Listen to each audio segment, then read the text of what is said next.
Hello. Hello. Welcome. Evening. It's another Monday. It's the end of September. It's officially a different season, but I'm not It's allowed to say that officially a different until season. Teresa okays it. It's Welcome. official. So have I'm your Liz. clocks changed? Not yet. In November. All right. I'm Liz. I'm here with my good friend Therese, who we are trying to hold down the fort of the chaos that is Knit Night. We've got Neil from Block Magazine and Annie from A Stitch in the Sky and Knitting Teesside, which you need to go watch because I love your little videos where you go places because it's always so cool to see all the different places and the terrain and the beautiful water. So thank you for doing that. Mm-hmm. I live in a Our desert. British So friends came to see us. American friends, they're just. so welcome. So it's Monday. Welcome, chat. It's nice to see you. Others might pop in later. We don't know. It's what it is. I think there's a knitting wars tomorrow, and then Saturday, Neil and I are prepping for the half blanket handicap. Yeah. So Which will. so we're going to be bitter enemies on Saturday, aren't we? There'll be no friendliness on Saturday. I did say hello to Danielle Powell. She said, I'm finally getting to see Neil. So hi, yay. Danielle. I'm sure I've met you before, Danielle, somewhere. Your name's very familiar. Do you remember what time it is on Saturday, Neil? No idea. Well, I shouldn't ask you because you'd probably tell me the wrong time. I think it's the same time as I think it's the same time as now, which is midnight. Oh my! Oh, I thought it was a bit earlier. I thought it was earlier too. Oh, is it? But yeah. Oh, I can't. You said it was. I think so. I think it is, but we'll know for sure tomorrow when Amy and DK are on. You know me in numbers. I can't. You never trust me with numbers. Yeah, like don't trust me with math either because that's not my thing. So, what's everybody working on? I'm doing some Tunisian. Ooh, I like that color. Wow, that's a brilliant design. Who's designed that? Well, I'm not sure if they finished the pattern though. What? He got you testing it and it hasn't been finished? Wait. I got to go to Craftsnark. Where's my phone? So I can check about one of those designers who send out test knitters when the pattern's not done. You know, they love to complain about that. Yeah, I haven't done the sleeves yet. Well, I've done the sleeves in my size. That's what I've not got yet, if you know what I mean. I've not done all the grading yet. So, to be fair, Annie's testing the grading as well, kind of. Well, you're doing the grading, aren't you, really? I don't know if I've ever knit a sleeve the way it is in a pattern, unless it was just straight down, because I always customize sleeves. So I've never actually really followed it. Plus I have shorter arms, so if I follow their decreases a lot of times, it's still going to be, look weird at the cuff. Yeah. I put my decreases closer together than the patterns usually. That's what I usually do too. Yeah. Well, because of the size that I do, obviously I've got big sausage arms. My decreases are pretty much every other row, right through to the wrist. No, not every row. Right, because you need to do more. No, I need to do less, don't I? Do you do more or less? I can't remember. Well, if you want to make it smaller faster, you do more. I put mine closer together. Yeah, it will be, won't it? Because I've got a much bigger upper arm than I have a wrist, so it will have to get decreased quicker, won't it? You've not got massive wrists. Yeah. Yeah, little dainty wrists. I don't know. Are they dainty? I don't know. I just wing it. I try it on and wing it, and I do a couple, and if I think that it's gonna be enough, then I kind of budget. If not, I just make it up as I go along, because certain designers have different, like they have standard shapes, so like a lot of their shapes are similar, so when you do the sleeves are all either tighter or looser, so I just do my own thing. But what are you working on, Therese? I'm in the middle of a row, of course. I am working on my socks. Here, I'll just throw them up. Ooh, I love those. I love those colors. Do you want me to make you big? No. Never. Make it big. I had to knit this heel 3 times. Oh no. Yeah, I get it almost done and I drop the stitch, and it's a short row heel, so it's hard to pick up drops. Oh, yeah. And so then I ripped it all back. And then the second time, that's what I get for trying to knit during football. And then the second time, I got almost all the way done, and I set it down overnight. And I got up this morning, and I had no idea. It didn't look like anything that I was doing, so I ripped it out again. So the third time was the charm. Sometimes socks are that way. And then I have the other thing I worked on. Hold on. Of course, it's not with me. I finished the body of my sweater. Yay! Yay, body. Hold on. Sweater. Okay. Well, this is where it's it's just front and back. Yeah, the front and back. And now I'm working on the sleeves. Which sweater's that? What's the name of that one? This is the Briar something cardigan. Briar. Are you doing the sleeves separate, or are you doing them? They're separate. Oh, see, I hate that. Yeah. I hate having to sleeve. I always do them, make my own and do them top down, crochet flat like that. Yeah, that's fine. I mean, it's because if you're gonna have to seam them anyway, you have to see. Yeah, you add them and then you seam from the arm all the way down to the So it's fine. It's crochet, so it's not like it's fingering weight. Because if it's half double or double, you're getting like 2 rows at a time, basically. Yeah. So they go much faster. And I had to modify the sleeves because the first time I made it, it's those big balloon sleeves that go down to a skinny cuff. It's just too much fabric. So I just modified it. Normally I don't like that, but then that James Watts pattern I did, it has the same sleeves, but they're not as bulky, which is surprising because the yoke is really low, like the yoke comes down, but the sleeves aren't that bulky. And I found that I could just do them down one size and then decrease out the cuff, which is surprising because usually I don't like all that fabric either. Yeah, it's too much on it. And they're dropped, so it's even more. So I'm going to shorten them too because I tried on my other one and it's too much. I do like knitting drop shoulder because sleeves go much faster. Mm-hmm. Yeah. Because it looks like, oh wow, I'm only knitting like 6 inches worth of sleeves. This is really nice. Mm-hmm. Yeah. So I'm not really it's September, so I won't need it.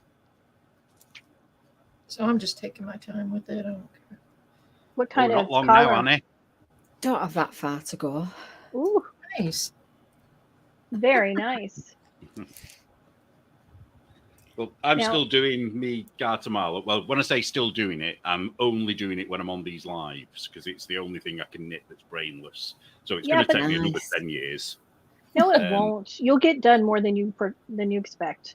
But one of the other things I'm doing, which I'm not doing at the moment, but it's my skull cowl, which will be in the next issue. So it's already been tested. I've kind of done it the wrong way around. I've not released the pattern, but I got the testers to do it before I'd even had a go at it myself. But one of my friends saw it, and he saw Shauna did a test knit, and she did actually 2 test knits. They were really good, and he saw it and said, "I want one of them, and it better be as good as theirs is." So now you have to knit your pattern. Yeah, but funnily enough, I'm really enjoying it. But now I've got onto the sort of face of the skull. I'm seeing all the imperfections in my technique, so it's annoying me. Whereas before, when I was doing the standard background pattern, it was dead neat and perfect. So I don't know what I'm doing wrong. So I might have to pull back a little bit of that. But this won't take long to do because it's getting huge now. The only thing I've got to do after this is the ribbon and then the button bands, which won't take that long because I love doing things like button bands. No, those will go quick and you'll have it to wear this winter. Yeah, that's what I'm hoping anyway. That's if it still fits. Because I've been knitting it that long, I'll probably put a stone on. Annie, what are you up to? Since you finished your baby cardigan. Just the Tunisian? Well, I'm doing the Tunisian, and I've got this bonnet, little hat. Aw. Little baby pull-on hat. Oh, you made that pretty quick. Yeah. It's not very.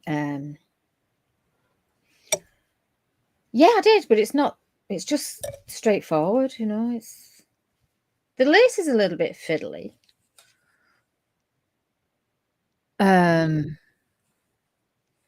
But then you knit for about 8.5 centimeters. It was for this size, and then you start doing the decreases, and then you knit three rows in between. So it's quite straightforward. But I've got to do a stitch count and fathom out where I am, because I was doing it while I was editing and I was forgetting where I was. It's that one again. Oh yeah, it's cute. It's an Erica Knight pattern. And my book arrived today that the little strawberry shoes, baby shoes, you know, like with an ankle strap. Oh, cute. It's downstairs, like red, and then it's got a little green leaf bit round, I think. But they're very cute. Very cute. So that book came today. Well, see everybody in the chats making different things. Hey, Tabitha. Tabitha has a new pattern that'll be out in the next block too. This is the start of the fellowship cowl, which I'm making for Annie. So this is going to be strawberry-esque for the grandbaby. So the way it works, that's the neck bit. You start. Oh my God, where is it? That bit is the neck, and then you knit up and you seam it at the top, and then you pick up and knit the kind of cloak bit. But it's got quite a nice little cable. I don't know if you can see that. Yeah. That's cute. Yeah, it was really nice. Unusual pattern, that one.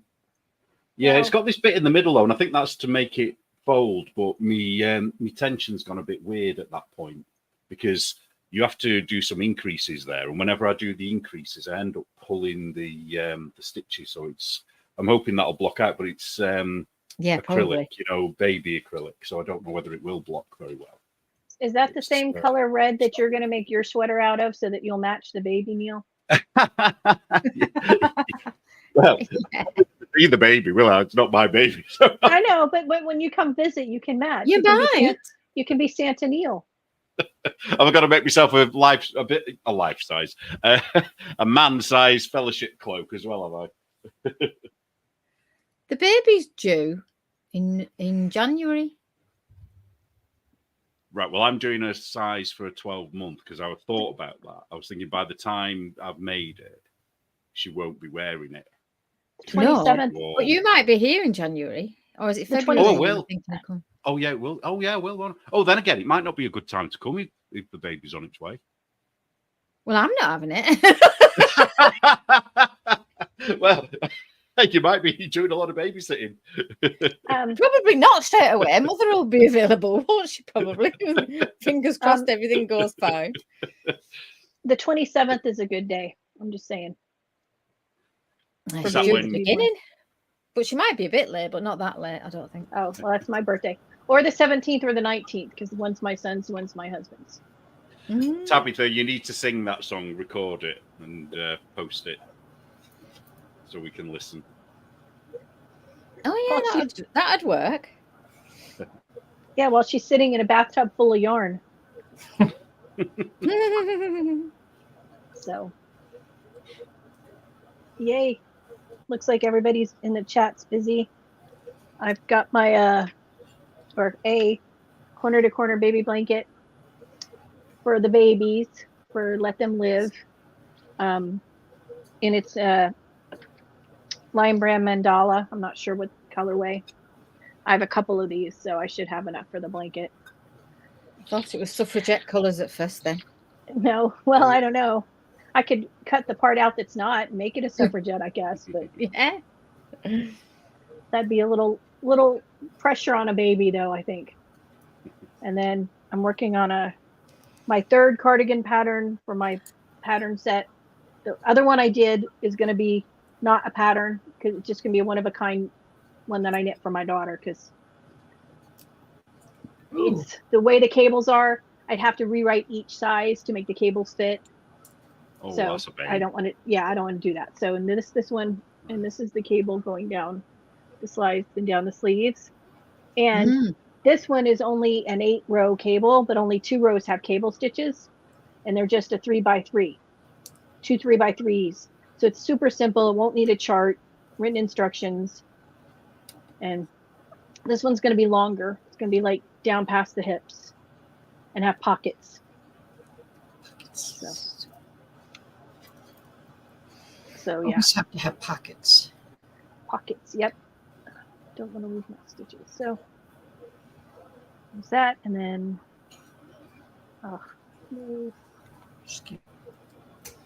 helps when your needle's longer than your stretch of fabric and you don't drop stitches when you're showing stuff off. So my bad. That would be good, wouldn't it? There, okay. I should learn to put them on stitch stoppers to show it off, but I never think about that. So that, it's really hot here. Is it hot where you are, Annie? Not at all. It's cold. Really? God, it's absolutely boiling at the moment. I don't know what's going on. Have you never? No, you're hot. I know it's hot where this is. Do tell what temperature is boiling. Boiling for Salford. Probably not boiling for anywhere else. No, let's see. Where do we right now? I believe we got up to 98 today. Jesus. Yeah, and it's the end of September. It's supposed to be 102, 104 on Friday. And then start cooling off again. So yeah. So I don't actually know what it is here. We had a few days in the 80s. It was lovely, and then it got hot again. So you want to live in the desert? Yeah, normally it's not this hot this long though. Usually we're down in the low 90s, 80s by now for the in September. This year is just unusual, but in more ways better than it's better than shoveling snow. True. That's a given.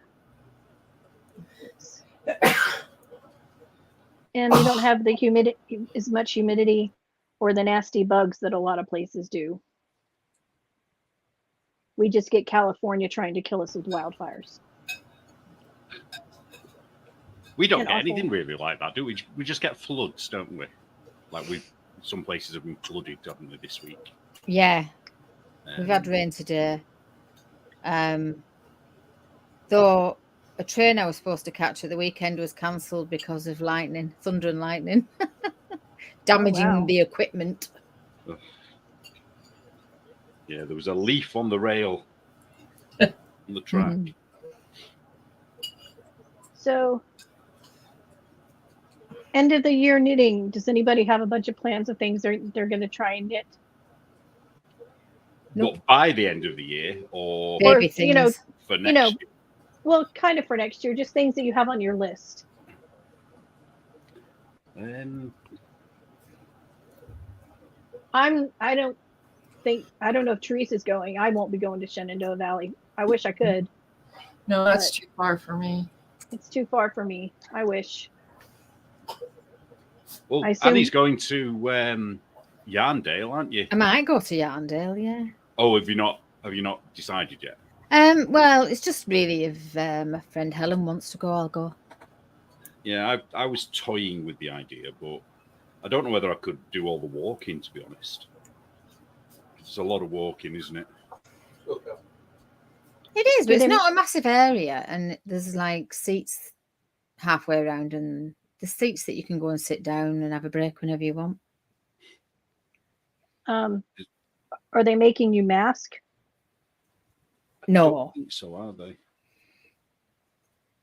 No, but they did do. And they had, a couple of years ago, they had timed arrivals. So you had to arrive within your time slot. Oh. And walk around in one direction. I think they do that at some of the events at Rhinebeck too. Oh. I've never been. Wall. Oh. What did you? Oh. I know there's you get time slots for some of the other events. You know, like what was the one that went catastrophe last year? Woolen Folk. Woolen Folk, yeah, and Cake-a-Palooza. I think you get time slots for those. They're not doing that again, are they? They're not doing Woolen Folk again, are they? Joe Bob's here. Joe Bob. Hey, Joe Bob. We love you. We miss you. Hello. Flock had masked market hours, says Elle. Hey, Cheryl. Hey, Emily. I did see that some of them were masked, like that one that what's her name got in trouble for because she was sick and ended up having COVID. Oh, they were, but they were masked. Oh. But here's the thing: she probably planned for that fiber festival and had all her stock and needing to sell it, and canceling when you're not even sure what it is you have, and you're masked. I mean, people go out on the street; they could catch it from somebody. You know, catch a cold from somebody. I can see making the choice to stay and sell because if you only do so many of the fiber festivals, that's a huge chunk of your income. She actually did them all a favour. Well, all the ones that haven't been vaccinated. Oh, no, not that word. Whatever the word is. We're not allowed to say that, are we still? Because the ones that caught it, their immune system is now better than it was before they caught it. Oh, that's misinformation. Come on now. And something they would never acknowledge. Allegedly. They never... So they're doing a time entrance for Sacred Sheep in Portland, too. Moondrake Fiber, yeah, that was Flock in Seattle. Yeah, she got a lot of hits over that. But okay, here's something. Go ahead. Sorry, we went to the Northeast Wool Show, and Helen and I hadn't been in the Durham Guild of Spinners, Weavers, and Dyers for very long. We haven't been there a year yet. But the people that were supposed to be on the stall on the Saturday were all ill with that. I remember you two ran the show. There was only me. Well, there's me, Helen, and one of the board, one of the ladies who's been there a long time. But she would have been a bit stuck without us too. And then I think Anne, who's 90, she had it. So I asked her if she'd been very ill, and she said, surprisingly, she had, despite the amount of preventative methods she'd used. She'd been to the doctors a few times for pinpricks, and she was still quite ill. I saw a thing the other day, Therese, where we can start ordering our free tests from the government. What, for the CV thing? Mm-hmm. What are we testing for? You know, what they always want us to test for. The thing I never tested for before? No. Yeah. Let's start now. Oh, well, you know, there's not an election this year, is there? That would be a bit of a coincidence. Shocking. Shh! Don't give him ideas, Neil. Seriously. But what is going on in your country with P. Diddy? What's going on? We have to be careful what we say, don't we? Allegedly. What's happening? Epstein on steroids, maybe? Wow. It's... And I've heard that it was like one of those blind, where they post something on the internet and everybody's supposed to guess. Right, blind items, yeah. Yeah. And they said that one of the late night talk show hosts is going down. I bet it's Corden, James Corden. See, well, they said about well, I thought so too, but then they said he was very vocal about all the stuff you were just talking about 3 minutes ago, and that makes me think it's Colbert. I would say Colbert of any of them. Wasn't Bill Maher very? Or is it Bill Maher? Bill Maher, wasn't he very vocal as well, though? Well, they all were. Yeah, but he's not the type who would have been going to Diddy's parties. He's not the type. Any of the others. There's a lot of A-listers who are worried, from what I hear. Mm-hmm. Well, yeah, it's a big club, isn't it? They're deleting their tweets, and they might be reopening the investigation into that shooting he and his girlfriend at the time, J-Lo, were involved in. Was that the Tupac thing? by any chance? No, this is another one. Oh. Supposedly, ex-girlfriend or something. Supposedly, she was carrying the gun for him.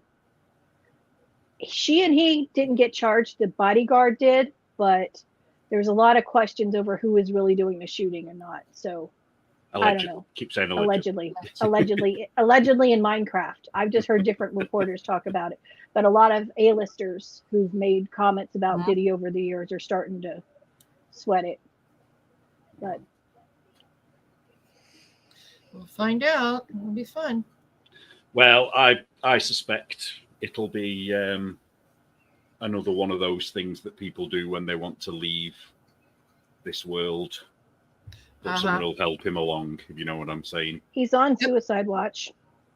I think Epstein was, though, wasn't he? Yeah, that's their excuse, isn't it? I think suicide watch actually means watch suicide. I don't think it means. That's exactly what it is. Yeah. Well, I don't know. I mean, could there be arcanicide involved? Oh, yeah. We've got somebody new in the chat. Debbie loves yarn. Hello, Debbie. Oh, really? Hello, Debbie. Welcome to the chaos.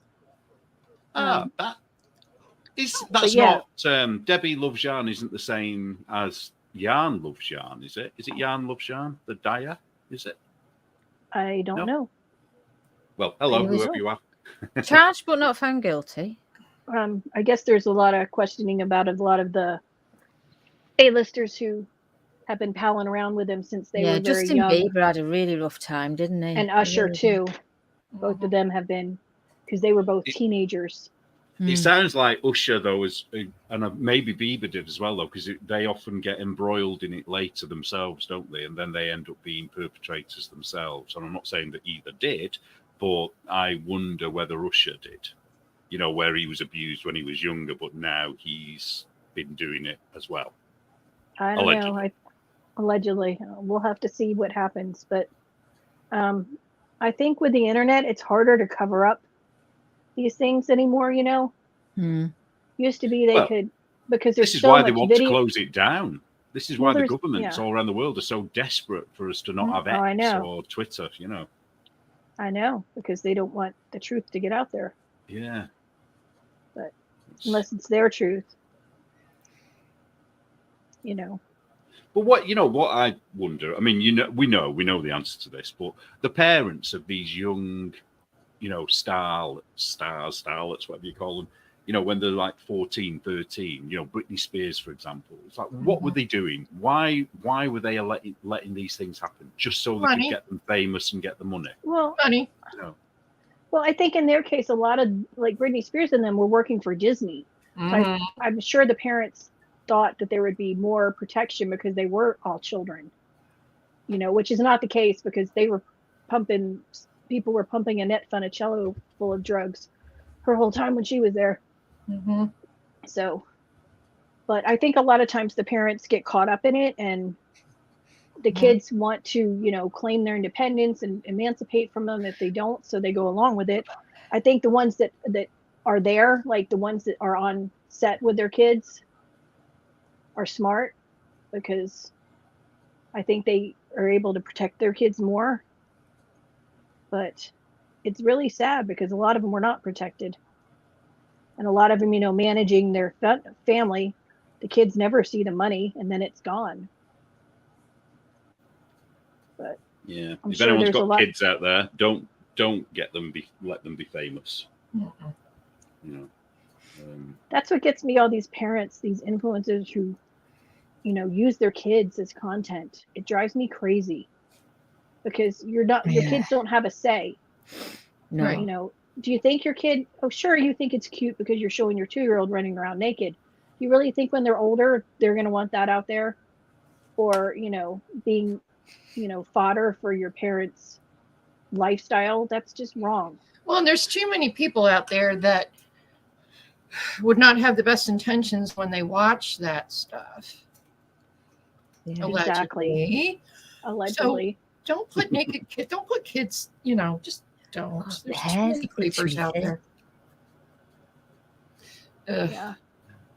Liz Knit, are you owning up to owning that album? He's a Swiftie. Don't.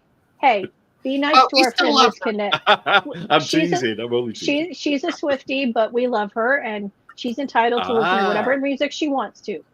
Oh, at least she owns it. If she's honest and she says she's a Swiftie, that's fine. I did see an article today where they were saying that her boyfriend should retire because he's not playing very well this season already. No, he's not.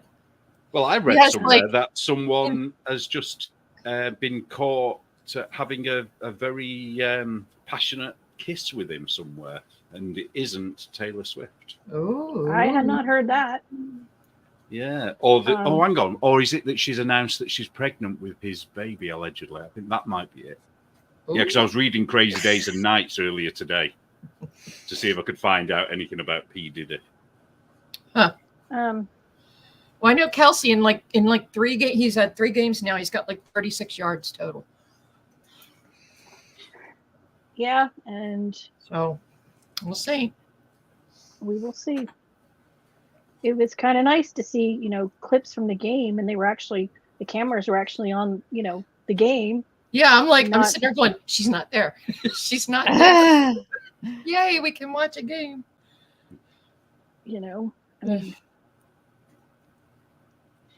I think she's a smart businesswoman. I think she's fairly decently talented. I think she didn't finish enough schooling to be making the kind of pronouncements and decisions she makes, because I don't think she has all the critical thinking skills. I think a lot of entertainers who leave school or don't finish, their education, you can tell because they don't really think out things before they make pronouncements and their opinions and endorsements. Like, do I care what entertainment is endorsed for president? That's not going to make my decision for me.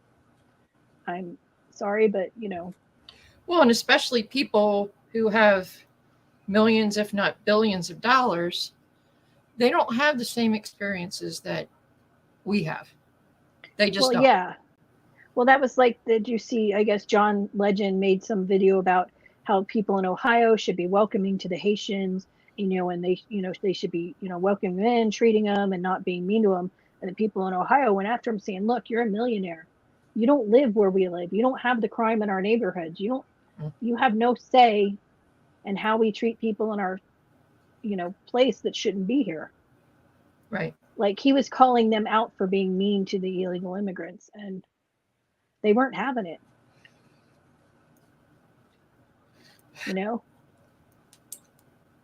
Oh, that leaked contract thing. I don't know. Do what? The cat asked about that leaked contract. I think that one's fake. I think all of her famous relationships, every one of them has been fake. I don't think they told the men every time. It depends. I think what's the British actor called that she went out with? Tom Hiddleston. Hiddleston. Yes. Is it Hiddleston? Yeah, he wasn't. They weren't together. That was fake. Well, and a lot of her relationships, she was with the guy for 3 months. Yeah, I was going to say, is this? Why are you having so much angst 20 years later over a relationship that was 3 months old? You're still complaining. Yeah, and her latest one, when she dumped before she started with Kelsey, the other British actor, he has never come out and said a bad word about her. Mm-mm. And she trashed him completely. Mm-hmm. And have you not seen? Is it Family Guy where Chris goes out with her? I have not seen that one. No, it's absolutely brilliant. You've got to watch it because basically she loves him. She really seriously loves him, and but she can't write any more songs because she can only write songs about the exes that she hates. And so in the end, her fans turn against her, and in the end, she has to ditch him, even though she loves him. And basically, she's saying really awful things about him in her lyrics, and she's crying in the back room because she really loves him. Oh, that's hilarious. Kat says that Kelsey's only been known to date women of color. It's odd that he's dating America's, blonde-haired, blue-eyed, His last girlfriend was gorgeous. Well, all I know is somebody's making a ton of money off of this relationship, and he's the one. Mm-hmm. All the deals and stuff he never I'm would so have gotten sick of seeing him otherwise. everywhere. Ugh. Yeah. Now he's got And that crazy. I'm sorry. I'm sorry. The 1970s porn stash is not a good with the bucket hat and that weird hairdo. Come on. The only one who can pull off the 70s stash is Tom Selleck. Yes. Yeah. And maybe Freddie Mercury. Well, Freddie was Freddie. Freddie could pull off anything. With Come the on. white hair, he's in westerns all the time with a Sam Elliott. Yeah. Oh yeah. Yeah, he can do totally. it too. Travis Kelce, no, not so much. And is you Sam got Elliott on Roadhouse with Patrick Swayze? Yeah, Sam Elliott. Yeah. Yeah. He's kind of been in everything, hasn't he, Sam Elliott? And he's never looks any different, does he? He's looked the same since like 1953 or whatever it was when he first started. His hair just got whiter. Yeah. I don't know. I got to give it to the entertainers that she's dated. None of them have come after her and written bad songs about her. Well, because they have a little bit more class. Yeah, but it's not like it was right. And he's not still going on about it 20 years later. Yeah. because people tend to grow up and move on. So you think the Harry Styles Taylor Swift relationship was real? No. Nope. So that one wasn't real, but the others were. I don't think so. I don't That's think what it I was was. about. Yeah, I don't think any of them. I haven't thought about it that much. Do I believe that a lot of the relationships in I Hollywood worry about are it every fake? day. You don't? What's wrong with you? I care deeply who Taylor Swift is with. There's only so much space in my head. Right. Neil, There's can not you name enough three? space for Taylor Swift. Neil, can you name 3 of her songs? I couldn't. Oh God, Shake It Off. Yeah, that's one. Okay, I can name that one. That's it. That's the only one I know. Then you need to be a little bit more believable about staying up at night worrying about who she's dating. Yeah, she is. She's 30. Although I did tell you, didn't I, where me and my friend listened to her new album. We listened to clips of the new album, and I was looking at the titles and I was singing it myself before it came on. And quite a few times I was right. The tune was right because Liz can knit. She's very predictable. She is predictable. I mean, I'm sure a lot of the actors and celebrities, they have fake relationships that are, PR, but they were doing that back in the 40s and 50s. Oh, absolutely. The starlets, they had contracts with the studios about who they had to date and whatever. All them. Yeah, I mean, it wasn't just them, but there are a lot of the starlets that was part of their contracts. I only found out about Alec Guinness yesterday. Who was he dating? I don't know, but he was gay, wasn't he? He got caught having sex in a toilet, apparently. Like, is he with George Michael? Yeah, but years earlier. I love George Michael. And Hallowed Angel, in my defense. You were able to name more of her exes than her songs. So. That's true. I know, Liz, right? Alec Guinness, I didn't know that. No. But, I loved him in The Bridge Over the River Kwai. That's one of my favorite movies. Did you do a song that was I'm the Problem or something? Or The Problem's Me? I heard something on the radio. I had no idea who was singing it, and I thought it must be Taylor Swift. No, I don't think it's ever her in her mind. I think it's always the boy, the man. But, yeah. No, I just don't like it when they make celebrities role models. Right. And well, there was that and this is so icky. She was like 20 and she was dating Bobby Kennedy's son, who was 17 at the time. Like she would pick him up from school. Oh yeah. I remember that. That's gross. Like I saw a thing, they were talking about Caitlin Clark, the basketball player, and it was a quote from Charles Barkley because he said he's not a role model. His job is not to be a role model. It's to go out there and do his best to beat the other team. Right. Kids should not be looking up to athletes and celebrities and everything else as role models. Right. Because that's not their job. And yeah, I mean, I agree with that. I guess Clark has brought in so much publicity. They're doing expansion teams in the WNBA now. Oh, I still won't watch, but whatever.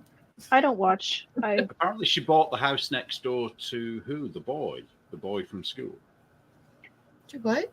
Debbie Lovejohn says she bought the house next door. Yeah. So we're still talking about Taylor Swift. Yeah, she did. Yeah. Yeah, I remember that. It was weird. It was so weird at the time. But she just bought a house in Pennsylvania just recently. I know she's got that one in Rhode Island because they. Oh, the Kennedy. She bought the house next door. That's the one. Kennedy. Yeah. Yeah. So that's the youngster, is it? He was only 17. And it was right after. It was right after Mary had killed herself. So it was really kind of. It was just ick, you know. Ick. Yeah. That's a good point of Liz can knit. Yeah. Do you know what I've been thinking about with these parties? Exactly. All the celebs that are saying, "Oh yeah, I used to go to all of them, but then I left before any of the bad stuff happened." Oh, then how did you know bad stuff was happening? Exactly. Right. And why didn't you report it to somebody? Perhaps, you know, is there a reason you didn't? You know, or were you really part of it? Yeah, because then they would lose their invitation to the party. Neil, come on. Mm-hmm. It's like, would you go? Would you go if it meant you got another £1 million? Well, actually, for £1 million, I probably would go. I just, probably sit in the corner. I want to know how much of it was hide under the coat. People against their will, and how much was it people just partying because they had a chance to sleep with a celebrity. Yeah. You know, that's what I wonder. I don't think the stuff we about can Dolly even comes imagine. out. Not Dolly. Liz, no. What's happened? Not Dolly. She says, wait till the stuff about Dolly comes out. No, not Dolly. Oh. Dolly's been with Carl for like 70 years. Leave her alone. Yeah, leave her alone. But isn't there a rumor about them two that they're not actually together, and that's a marriage of convenience, and the pair of them do sleep with other people allegedly? I don't know. That's what I've never heard that, but somewhere. Who knows? I've heard people say that, but she always says that he's her husband and that she loves him, and you know. Yeah. I don't know. I'm not there with him. She always posts on his birthday and like their anniversary, but he's very private, so they're not out, you know. Dolly was a frequenter of the Playboy Mansion and not for the dudes. Liz, I've never heard that one. Liz. Well, I've heard the rumor that she's not into the men, but I hadn't heard about the Playboy Mansion. Oh. Hmm. This is why we don't allegedly people. Yes, This exactly. is why. Exactly. And but I mean, Hollywood's been doing this crap its entire existence. I mean, look at what they did to Judy Garland. Look what they did to, you know, I mean, Shirley Temple.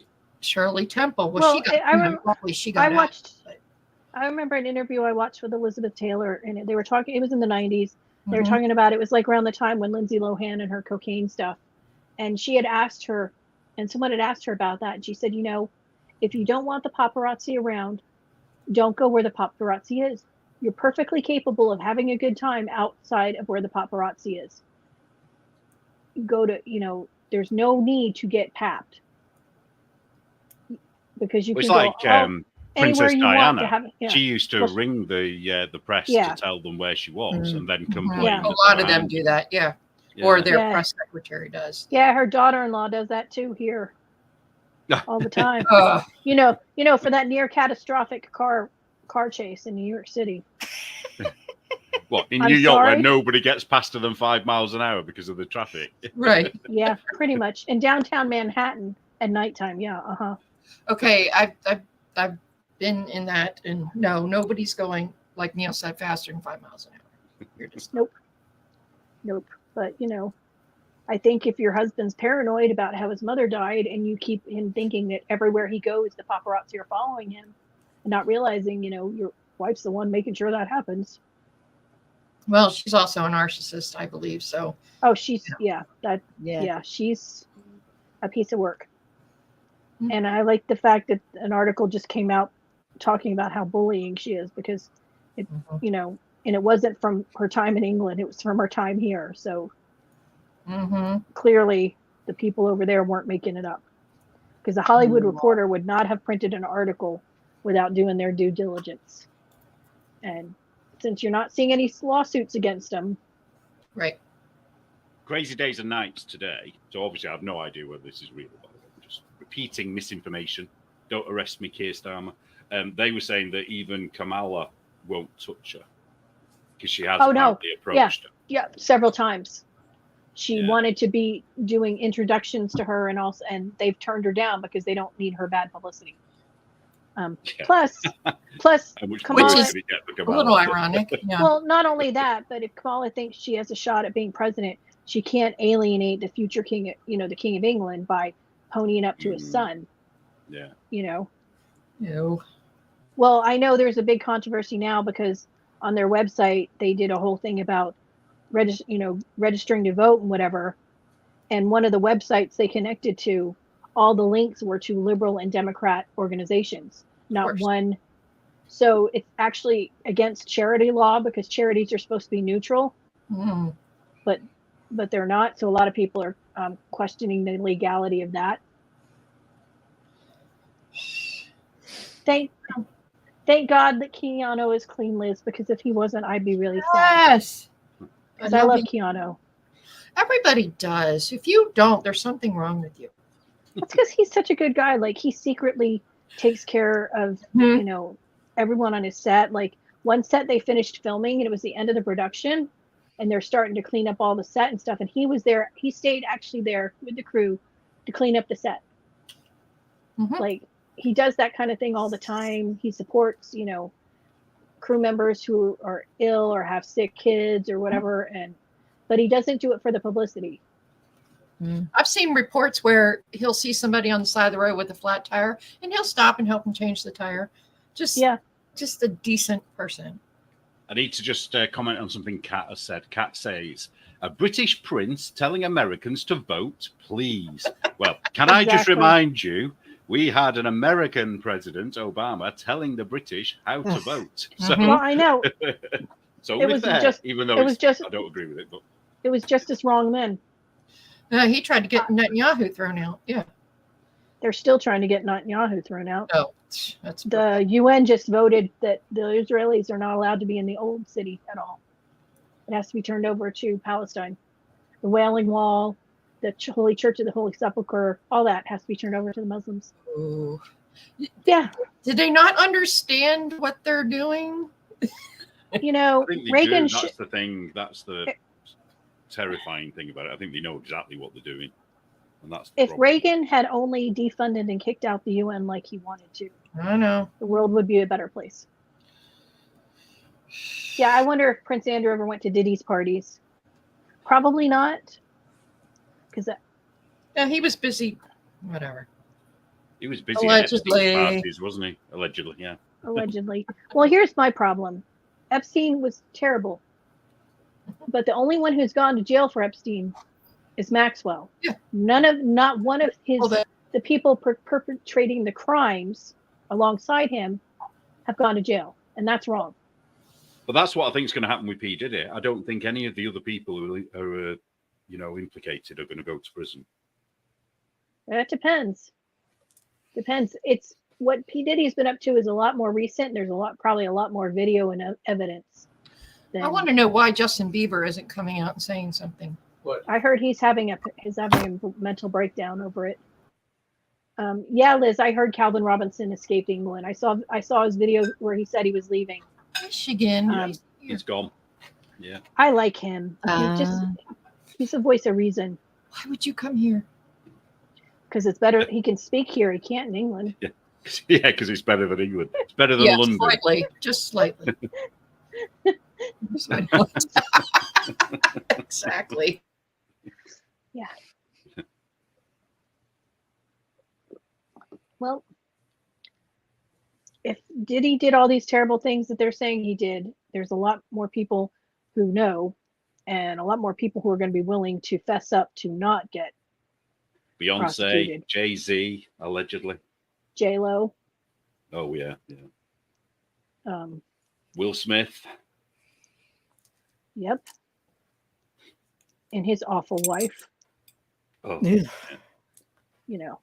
Well, and that's not a real marriage, is it? Her claiming that, she visited Tupac when he was in jail and he proposed to her. He had just had a baby with his fiance 3 months before that. But sure, Jada, he proposed to you while he was in jail. Sure. Like, she's awful. Yeah, the Kardashians have been to Diddy's parties. Mm-hmm. I think there's a lot of celebrities who are probably being very wary these days. See, if they'd been staying home and knitting instead of doing that, they wouldn't have to worry about it. Right? Which is why we know Michelle Obama doesn't knit, allegedly. Well, we've never seen her actually knit, and we've never seen anything that she's actually knit. So, well, she did that video, didn't she, where she just held some knitting, but she didn't actually knit. And she was trying to explain what it was, and it was like, I don't think you know exactly what you're even saying there. She was obviously just repeating something, Oh, DiCaprio, is he dodgy as well, allegedly? He likes them 25 and under. Oh, well, he just is anyway, isn't he?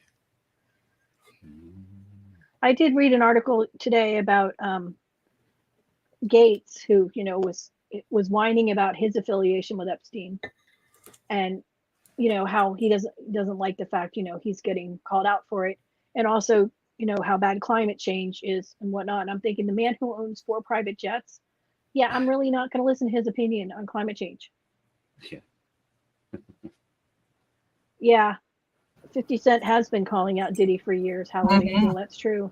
I hear Eminem has as well, apparently. Yeah, and a lot of his lyrics, I guess. Yeah, that last album he did, he called out a lot of people. He's still a shitty person, but I don't know much about him, really. He used to be good, and now he's shit. Yeah. He was anti-Trump, wasn't he? At the last. Well, he's now he's anti-gun. It's like, I wonder why you weren't anti-gun that time you got busted for having one in a bar in Warren, Michigan. Oh, did you see Fleecing the Disturbs tweet? I haven't shared it yet. I might do, but she shared this thing saying about if you see black folks, to use her word, doing something, you shouldn't phone the police. And because bad things happen to them and it's like, well, don't commit crime then. That's the answer to that. If you're going to commit crime, then you're going to get the police called on you. Tough shit. It's like, it's just a get out of jail free card, isn't it? That it's weird. I don't understand. Yeah, I know. It cracks me up though, because they're so serious and they totally believe it though. That's what's scary. Is they totally believe what they're saying, and then you hear other black folks who listen to that kind of stuff mock them so badly, like the Hodge twins and. Have any of others. you watched an American TV series called Them? I've heard about it, but I didn't watch it. Yeah, I watched season 1 of it, and I'm going to have to say something about it because it was so weird and racist. So it's actually quite good in that it's quite tense, quite a little bit scary. It's a bit like American Horror. It's that kind of thing. Ooh. And it's an anthology thing. So the next season, the same actors are in it, but they're playing different parts. But what it is, it's like every single white person is portrayed as being evil, that are all out to try and hurt the black people. The black people in the show are all doing evil things themselves, but they are all given an excuse. Some evil spirit has been influencing them. That's why they've murdered people, or that's why they've tried to kill their own children, or whatever. Whereas all the white people have kind of been portrayed as just racist, evil bastards. Not even one good white person at all. And then there's like this, I don't want to give anything away. If you've been watching it, just go on silent for a minute. But towards the end, there's been this sort of spirit that's in blackface. But it's a black man, but in blackface. Because you can see his hands and everything. But right at the very end, they wipe his face. And it turns out all along he was a white man, Of and course. it's like, what? How can they? Oh, and they're constantly calling white people crackers. And it's like, as in, the racial term cracker. And I'm a saltine American. Thank you. Well, you saw that Did you watch that link I sent you about that lady who her fake commercial where she was selling her earrings with her white-owned company? Oh yeah. It was from the Hodge brilliant. twins. It was the Hodge twins were mocking it so bad. They're like, they actually endorsed her Instagram and told people to go buy her earrings, which I thought was hilarious. Well, she was quite clever because she was very low key about it. You know, it wasn't obvious that she was taking the piss, was it? Not at first. You had to listen for a little bit to see where she was going with it. Yeah, Liz, I wonder about the celebs who died. They weren't drowning in drugs because they danced too hard. Well, you know, I think some of the ones who might have said something were, you know, nipped in the bud, maybe. I don't know, allegedly in Minecraft. Or made to feel like it'd be safer if they didn't say anything. I remember Isaac Cappy. What happened with him? Do you remember him when he was it about 2018 or 2019 when he was saying about Tom Hanks and Seth Green and other people, and then he mysteriously ended himself in a very bizarre situation. Yeah, people mysteriously end themselves in a lot of bizarre situations these days. You know, like when they're whistleblowers against, you know, illegal government things, or, you know, or they might know too much. Look at Anthony Bourdain. You will never convince me he hung himself from a door handle. I don't think Scalia died from accidental suffocation either. Mm-mm. But who was the one that allegedly choked when he was doing weightlifting, and the bar apparently choked him? Who was that? That was a politician, wasn't it? But it was quite a few years ago. Oh, I don't know who that is. I think that might have been an Arkansas one. Well, you're not talking about Harry Reid, who blinded himself exercising in his bathroom, were you? No, that doesn't ring a bell. Some stupid, I heard rumors that it was his brother who did it to him, and also either that or it was the mob, because he was no longer had power in Congress to promise the things he promised when he promised that Hillary was going to get elected. But, you know, rumors in Vegas. They renamed the airport after him, so, you know. Yeah. Yeah, there's too many suspicious deaths these days. Mm-hmm. It really is crazy. And, you know, none of them are knitters. It's like none of them suspiciously died because they're not getting their yarn out or whatnot. Oh, Liz can knit. She still wonders what was up with Pelosi's husband and that guy. Yeah, I think they were friendly. Friendly. Friendly. Allegedly friendly. Yeah, because there have been rumors about her husband in. Well, they were friendly until that moment, and then they weren't friendly anymore for some reason. I think maybe somebody wasn't going to pay somebody, and that's why they weren't. But there have been rumors about her husband in San Francisco for a long time. Scalia, and Breitbart, Andrew Breitbart. Oh, I will. Yeah, Breitbart and Scalia, I don't believe were natural causes. Nope. Yes, the chef Obama's chef, Liz, you're right. I was just about to died say, in 3. Who suspiciously was, didn't it? Nobody ever mentions that anymore. And they don't mention the fact that one of the daughters was out with him. Just saying. But, you know, Michelle Obama is totally a knitter. Really, Kat says, prove it. Just because Vogue Knitting put her on the cover doesn't make her a knitter. Sorry. With no knits at all. Yeah. I mean, but we're not allowed to say that. Allegedly. Vanna White is an actual crocheter and actually put out pattern books and yarn. And I've seen her crochet because I've watched videos with her. Yep. Same with Deborah Norville. So. And Ian McKellen, who I'm very annoyed with right now, but he's one of my favorite actors. He actually knits. And why are you annoyed with it? He said, what's he done? I'm annoyed with his attitude. You know, you get a knighthood and then you trash the people who gave you the knighthood. It's kind of rude. Ooh, why would? Oh, he said, was it that Prince King Charles was rude to him? No, the Queen was rude to him. Is that what he said? Yeah, he was trashing the whole family pretty much. Right. But he's a knitter. Patrick Stewart's a knitter because I've seen videos of the two of them knitting on set.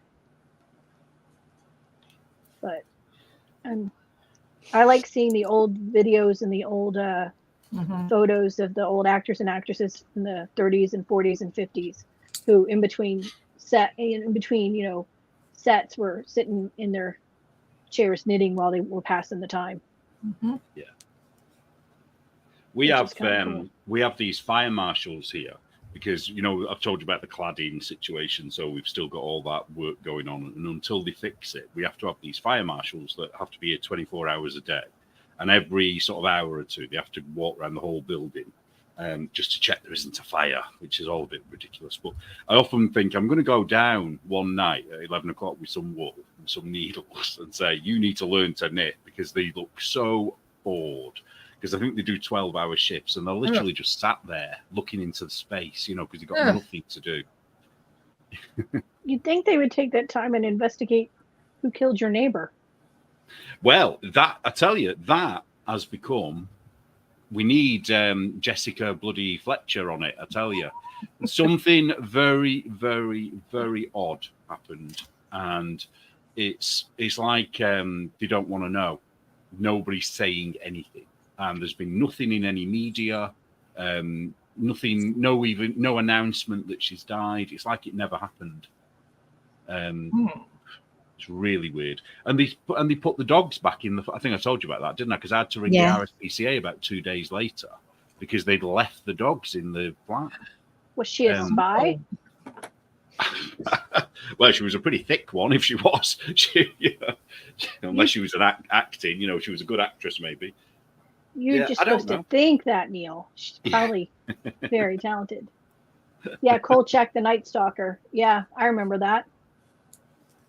But yeah, I think a lot of these celebrities should learn a skill like knitting or crochet, because you know all their big talk about, oh, donate this. Well, why don't you sit down and make some baby hats and baby blankets? You know, instead of donating other people's money all the time. They don't like babies. That is true. A lot of them don't. Yeah. The interview with Emily from Let Them Live that Ann and DK did was really good. Really good. You know, it was just so hopeful and positive, and the fact that she's doing this while she's facing infertility is amazing to me. Yeah. And the fact that, you know, all these people from all over are so, you know, devoted to doing this just shows me that, yes, there still are good people in the world. And we have to remember that.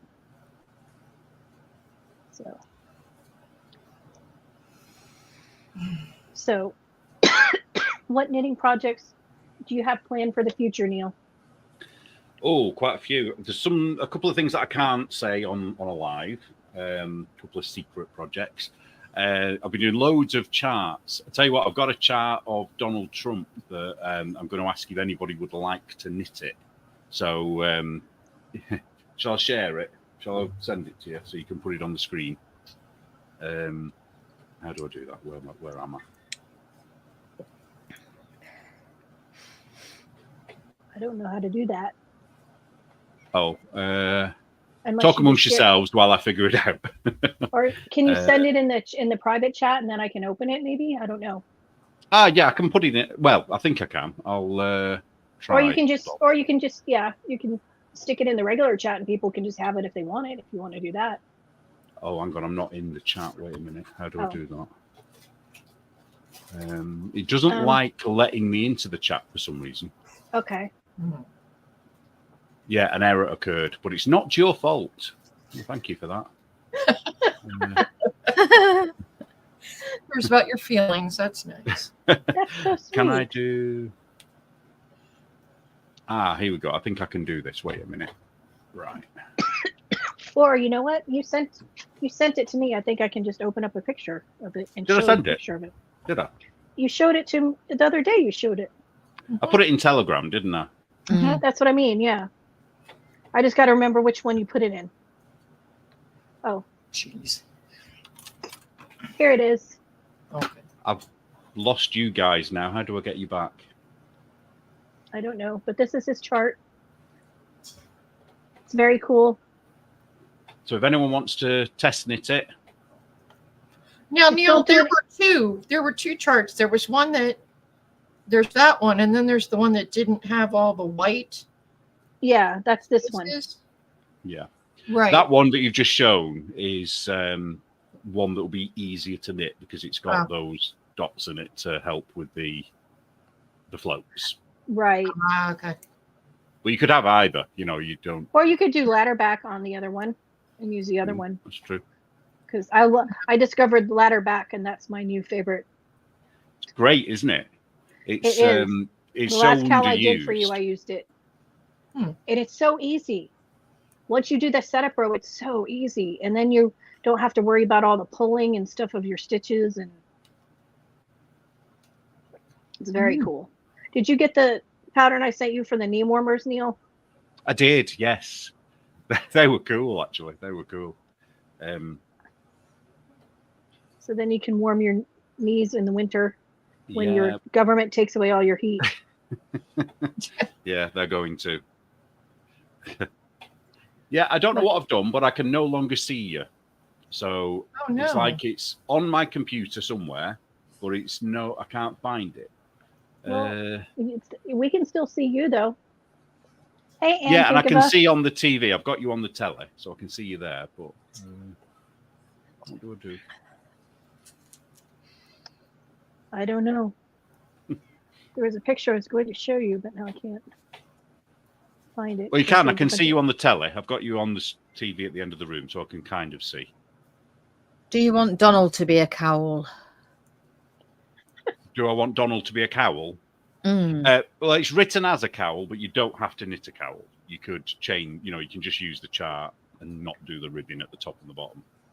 All right. Well, this is what I saw and thought of you, Neil, with all your mitered squares. You can turn it into a sweater. Nice. And that's all it is mitered squares together in different colors. Yeah. I was looking just before we came live. I've been looking. I don't know. I've shown you. Right. I'm holding this up, but I don't know whether you can see it.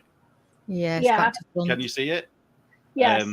So it's there's 3 of them, a series of them by Woolly Thoughts. So Pat Ashworth and Steve Plummer, and they've got in here. It's all different. Let me find a good example. It's all schematics of how to knit anything, basically, using. It's not a good example, this, but it's using the mitered squares. Now, I don't know if you can see that because I'm just holding it up randomly in front of the camera. Kind of. You see? Kind of, yeah. Oh, yeah. So yeah, I keep meaning I need to do more of it because knitting when you're knitting a big size, I find knitting mitered squares is you get through more than if you're knitting long rows. Do you know what I mean? Anne says she needs a crafting democracy submission, maybe a sweater vest with your Trump pattern. Ah, yeah, that would be cool. Yeah. Yeah. Only Anne could pull that off, though. Yeah. Yeah. Well, it's the chart. I can send you the chart, Anne, if you want it. That would be cool. I'm sure heads will roll when you put it in the magazine. All those people who don't read it, right? But read it, just to tell other people not to read it. I was doing the numbers today, and in the 3 years, there's been 133,000 readers. Wow, that's pretty cool. They're not unique readers because that's over the 16 issues, so kind of average it out over that. Right, I'm going to log out and log back in again because I'm getting it weirded out that I can't see you properly. So okay, I'll be back in 2 minutes. Oh, she wants the chart, but she'd have to commit to make it. Well, I think you should, Anne, because all the Shark Week stuff and. Are you insinuating that you participate in Shark Week, so she owes you? Is that it, Neil? He's not here. Now he's frozen and gone. Should I kick him out then? Oh, let me kick this part of him out. Kick him out and then he'll come back in. Yeah. Oh, I kicked him out. Now let's see. So he comes back in. Now there's nobody there. Okay, I'm going to kick him out and then see if he comes back. I don't know. It's crazy. Or maybe Amy should print her spreadsheet and photos of the donations from the cow as a submission for the crafting democracy to show pro-life people care about babies and not just the birth. That would be impactful. Fortunately, I don't think any of those people would care. No.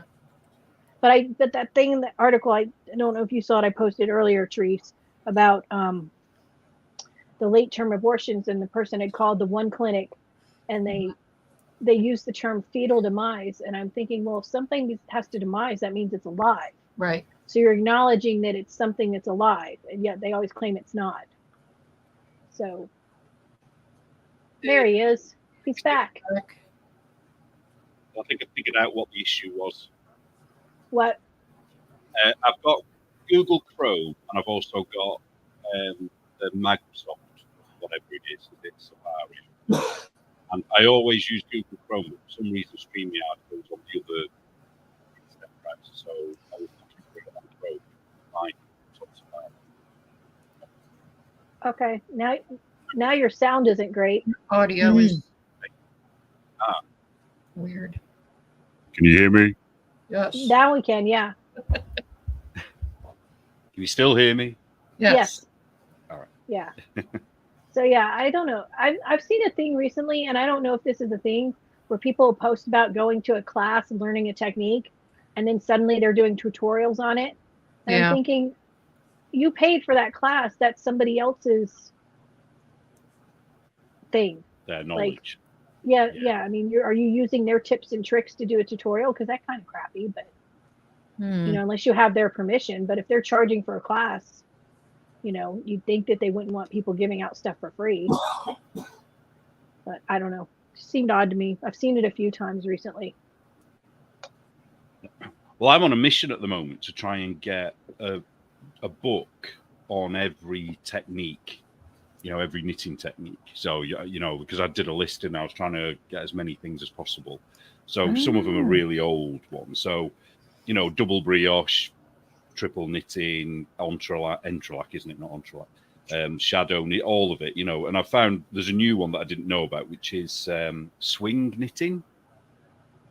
I've never heard of that. What is that? Well, all it is, it's a bit of a cheat, really, because it's just short row knitting, but it's where you go back and forth in the same row and it makes a swirly pattern. Like almost like a wave. There's a few shawls out there that use it. I've seen that. I've never thought of it as a separate technique other than short rows. Yeah, but they're calling it swing knitting. So I've tried to find a book on that as well. Well, that's like half the people who do crochet tutorials rename stitches all the time and act like they invent them. So yeah. Well, it's like this one. I've not tried this yet. Has anyone tried? Oh, am I backwards, or am I the right way around? You're back. You're backwards. D-stitch. Let me see if I can change my. Is that better? Still backwards. Am I not the right way around? No. Oh, I am to me. No. Oh, I can't change it. Sorry, I looked. Well, anyway, D-stitch, and it's where you knit every stitch twice, so you can see on the needle the kind of in little pairs, and the knitting that it creates is much shorter and wider. Why, I don't really know, but this apparently is a really old technique, but she came along and called it D-stitch and is claiming that she invented it. But what is the purpose of it though? Like where would you use it?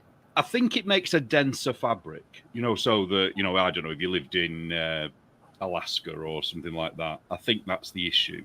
But it's very neat as well. It is very neat. And there is one technique that I'm going to try, which is if you just do the very edge stitch with this technique and then do the rest of it as normal, it really neatens up that edge. But it's good for colour work, apparently, but you have to mess around with your charts because it's a completely different ratio. So you would just knit in the below stitch on every row? You'd knit the stitch and then knit below? How would that work? You do this thing where you knit into the stitch, and then I think it's a bit like when you do a Latvian braid, I think. You kind of knit into the stitch, but you don't drop it off the needle, and then you knit into the second stitch, and you don't. I don't know. I've not actually done it yet. I'm going to. I might write about it. See what But yeah, the point is, why would you want to do it? I don't know. Well, if you want to, like you said, if you want to make things double thick, Yeah, I mean, there's other ways of doing that, isn't there? That probably make more sense. But what is it? Twined knitting is like that, isn't it? Said it makes tidier selvages. Yeah, yeah. Well, so that's my latest mission. So instead of buying yarn, I'm buying second-hand books. That's good. But I got one the other day from Monty Stanley, I think her name is, and it stinks of like musty. So I'm going to have to put it in a box with some bicarb soda, I think, and leave it because it really smells bad.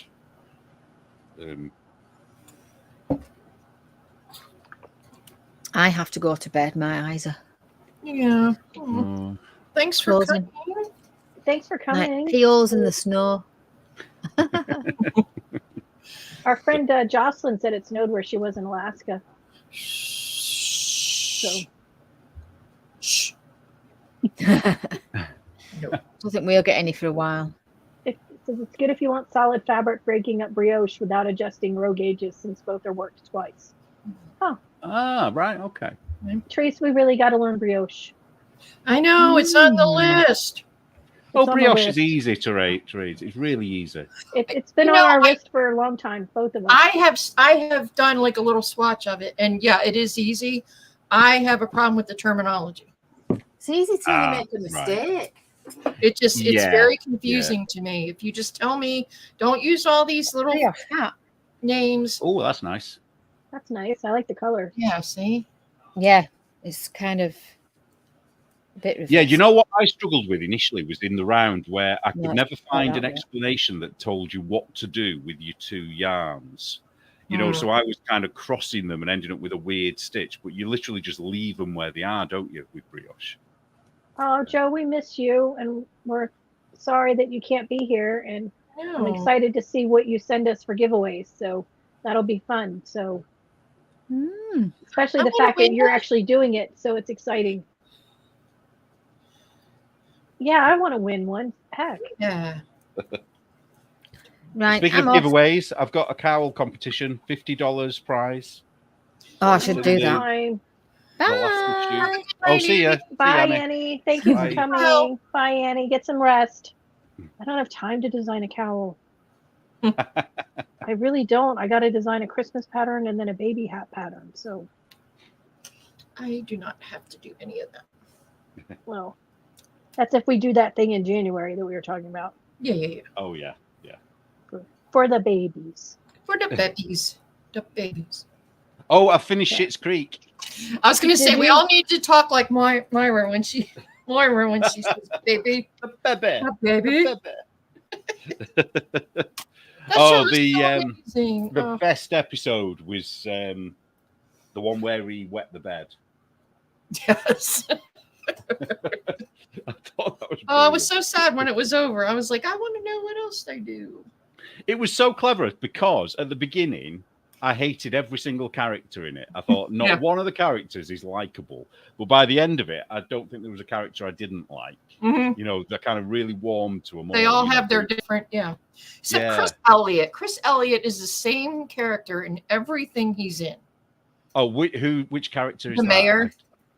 Okay. Oh, really? He's I always. I didn't recognize him. Yeah, he's exactly Therese. The same character. And everything. Every single show. Yeah, right. Tabitha, you guys need to do a true crime show. What's he gonna do? Yeah, I need to do a show full stop. I've not done one for quite a while. You're missing it. Yeah, Well, who are we going to talk about, Tabitha? You need to give me some clues. I need to go and watch some shows. We could talk about my neighbor. You need to do The Chosen. Or not Chosen. what am I saying? The Keepers. The Keepers, not The Chosen. We've done The Keepers. Okay. Well, technically, The Chosen has is true crime. Well, there is a murder. Yeah. Oh, sorry. Spoiler alert. It's okay. You're only like 2,000 years too late, Trace. It's all good. I'm gonna write on the wall behind. We've already done The Keepers. On the wall. If Trace never remembers.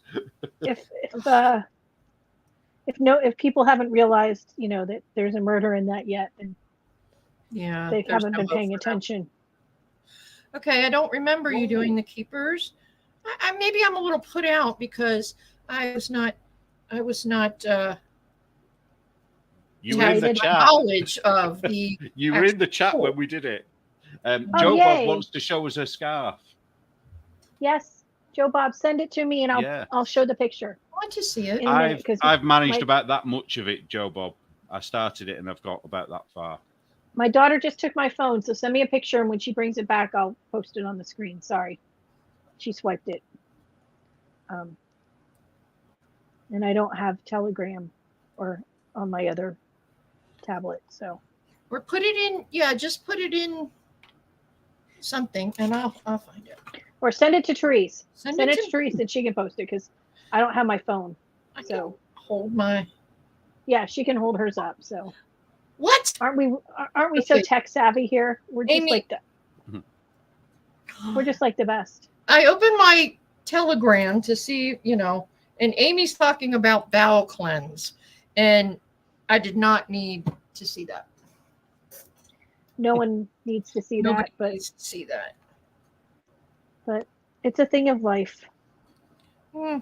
So. It's just not something you want to open Telegram. You should do it. You should do an old crime, like a. Chad, I've watched it. Yeah, I watched it. I know who you can do. Oh yeah, that one was good.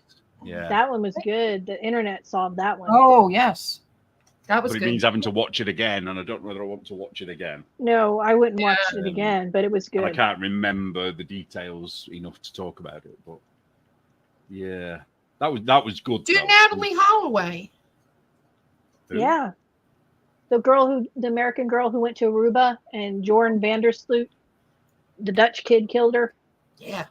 And then he killed another girl a year later or whenever. No. On the anniversary. I was in Aruba 3 days after she disappeared.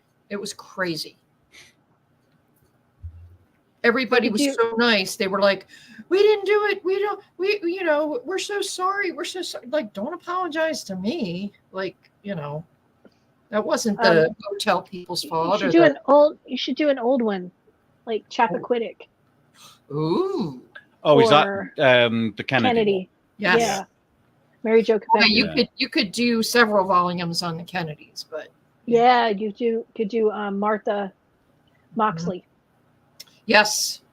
Which was the Kennedy nephew. I tell you one that might be interesting. It's a British one, which is the murder of Nicole. What was she called? Something Nicole, where it was on Hampstead Heath. And what are the odds that two men were on Hampstead Heath at the same time that both had fantasies about murdering a young mother? But one of them didn't do it, and one of them did do it.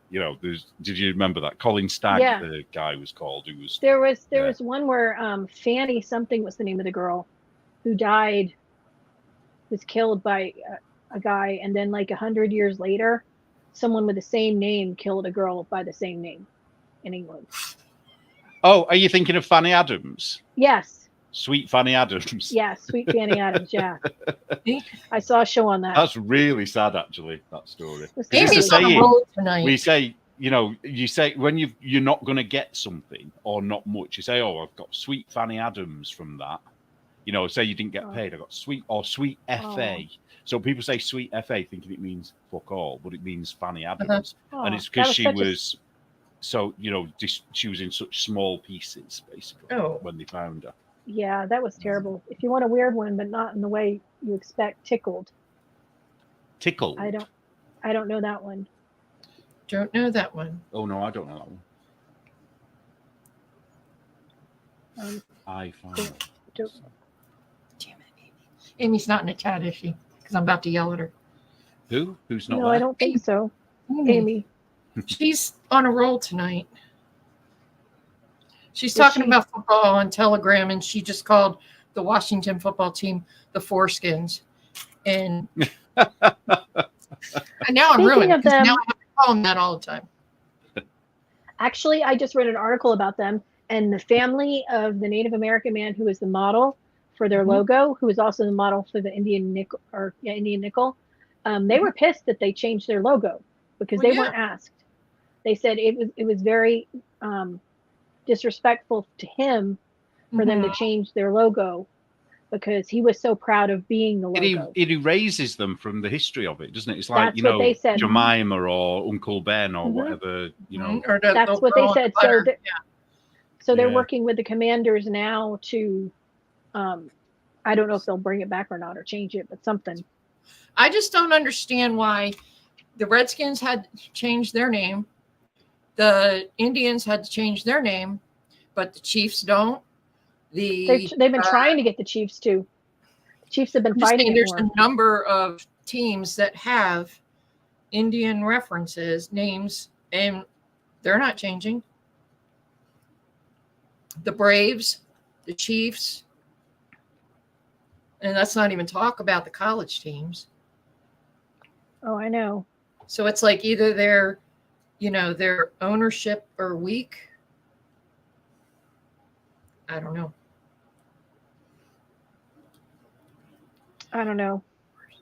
I just, you got to figure those teams were named to honor them.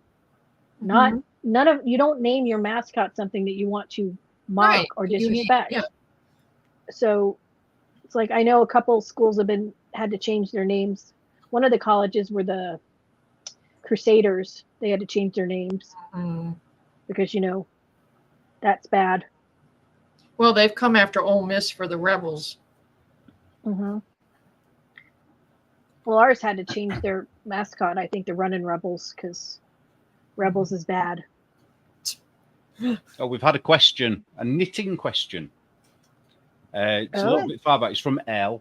Any ideas for one skein of acrylic yarn worsted with long colour change?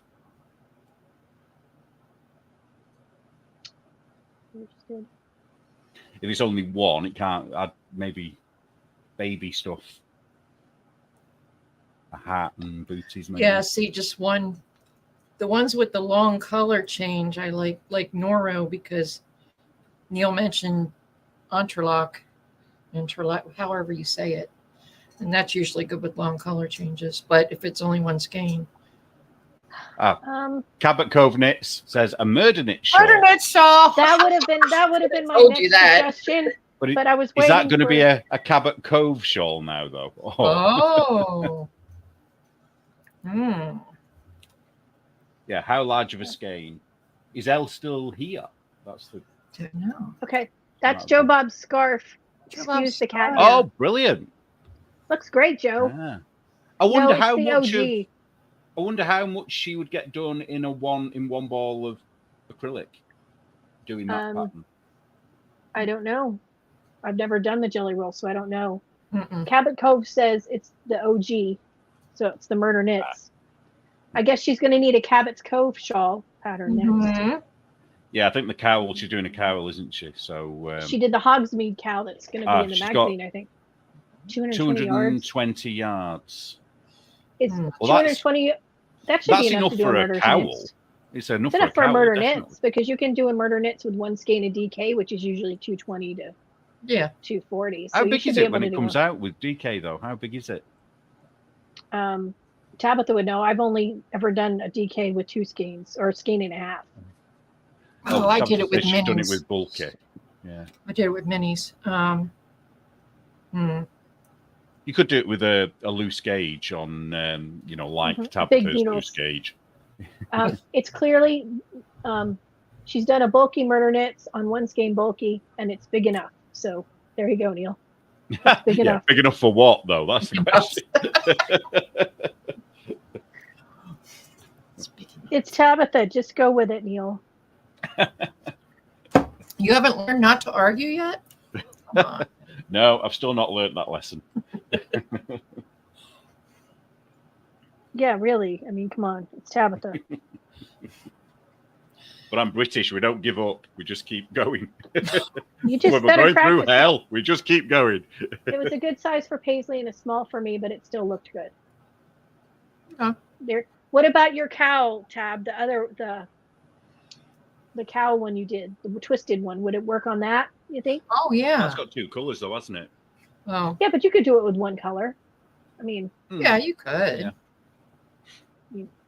Or if whoever follows, you have a complimentary color with she it. said no. Okay, so no. Sorry, No. Oh, I tried. You better be nice to her. Mhm. She's your partner this weekend, Neil. I know. Well, we've got what's the word?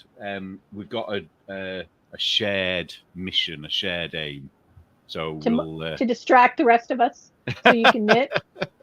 Well, my aim is to keep Tabitha knitting. So She's going to be yelling at you. Oh, it's going to be glorious.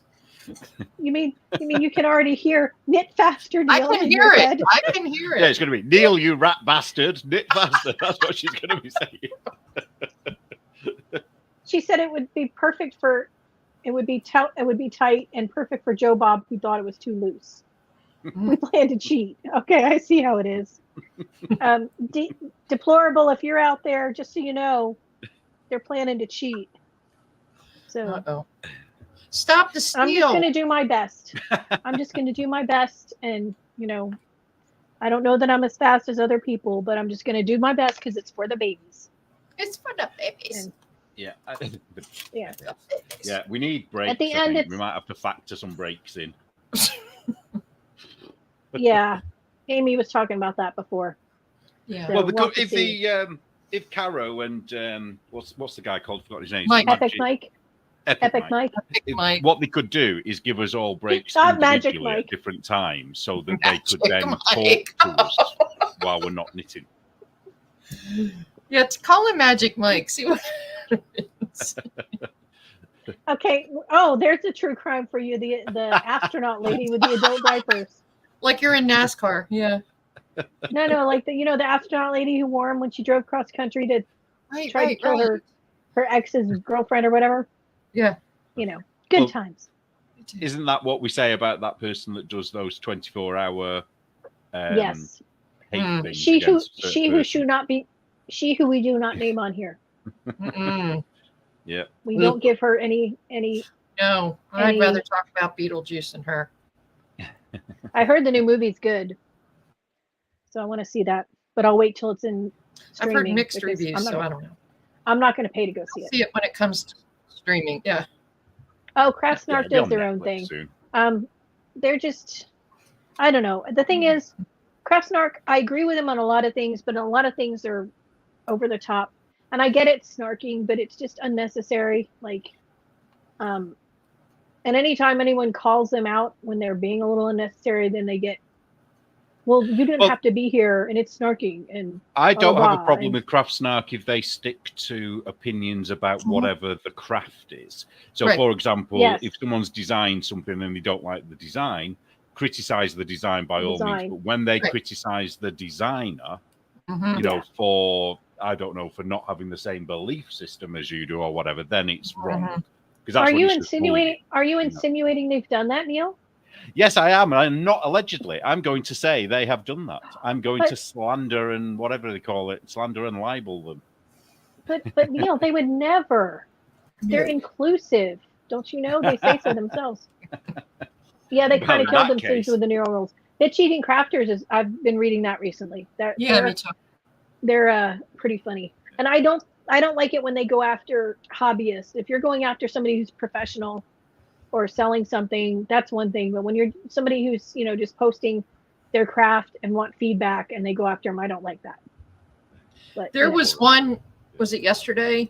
Somebody was bitching about something. Yeah, they went after somebody because there was a landlord, because, that's evil now. Yes.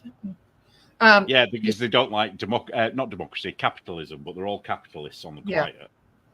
But somebody was complaining about something, and the rest of the people were like, wait, why are you even complaining about this? This is not. And I was like, oh, I like that, Well, I don't like, when they criticize. Yeah. I don't like when they go after people for their yarn stash because it's overconsumption. Okay. You can't in one breath say support small business owners, but then the other breath, don't buy too much stuff, because you can't have it both ways. The latest thing you posted is about naming and shaming test knitting ghosters. Yeah. I think I probably agree with them on that one, actually. I think that's wrong. I don't. Who's the ghost? Who's the ghost, or the designer, or the test knitter? The tester. I think they're asking the question, though, aren't they? They're not. They haven't actually done it, I don't think. Oh, I don't. I've not read it properly. I haven't read it in the last day or so, but they were criticizing the other day testers who just wanted like the yoke and a sleeve done, because they won't know how it fits right. But if you have a standard shaping that you've done before, and all you want to know is if the color work works and the yoke, there's no reason to ask people to knit a full sweater in a certain time limit where they can just knit part of it and then finish it in their own time. Can I just mention this one? This one might be one people want to go and support, maybe. 9 minutes ago, somebody it's a sewing person, though, so it's not a knitter, but somebody called Lizzie House. They've said, disappointed but not surprised to learn Lizzie House's politics. See, this is what I don't agree with. Yeah, I don't. What has that got to do with her craft? It doesn't matter. None of your business. Yeah. So obviously, I haven't read all of it. I don't know what the politics are that she's disappointed with, but I think we can safely assume it's going to be Trump, isn't it? Yes. Yeah. So she's trying to get her cancelled, in my opinion, by posting that. I'm sure. And if you're a business and you put your politics out there, you got to expect that these days. Sadly. Yeah, but and the thing is, it still shouldn't happen. I guess she's a pretty well-known quilt fabric designer. Here we go. No, I know that, Neil. I'm just saying it does happen, sadly. Yeah. So what she's put here, from the comments of House in so her last name's House, from the comments of House in Habits Substack, Lizzie defending both RFK Jr. and Trump. I'll be avoiding future purchases from someone whose fabric I love, because as a queer woman, I simply can't tolerate intolerance. It's like, well, why don't you just do that quietly? Right. I don't think that word means what you think that word means. Well, I crack up because now all the lefties love Dick Cheney, where they wanted him dead before, which cracks me up. So go and buy some fabric from this lady if she sells. But I don't know. So I'm gonna deny myself something that I really enjoy, because I don't like the person's views. Okay, then who are you hurting? You're only hurting yourself, because somebody who loves the fabric and doesn't care about their views are going to buy it anyway. So you're actually helping someone else, because you're not buying product that they won't be able to get.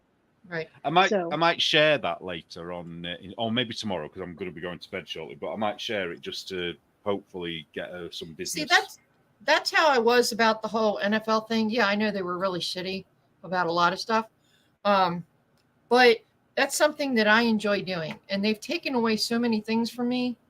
Whether it's whatever TV shows or the whole lockdown thing, whatever. And I was like, I'm not going to let them just keep taking stuff.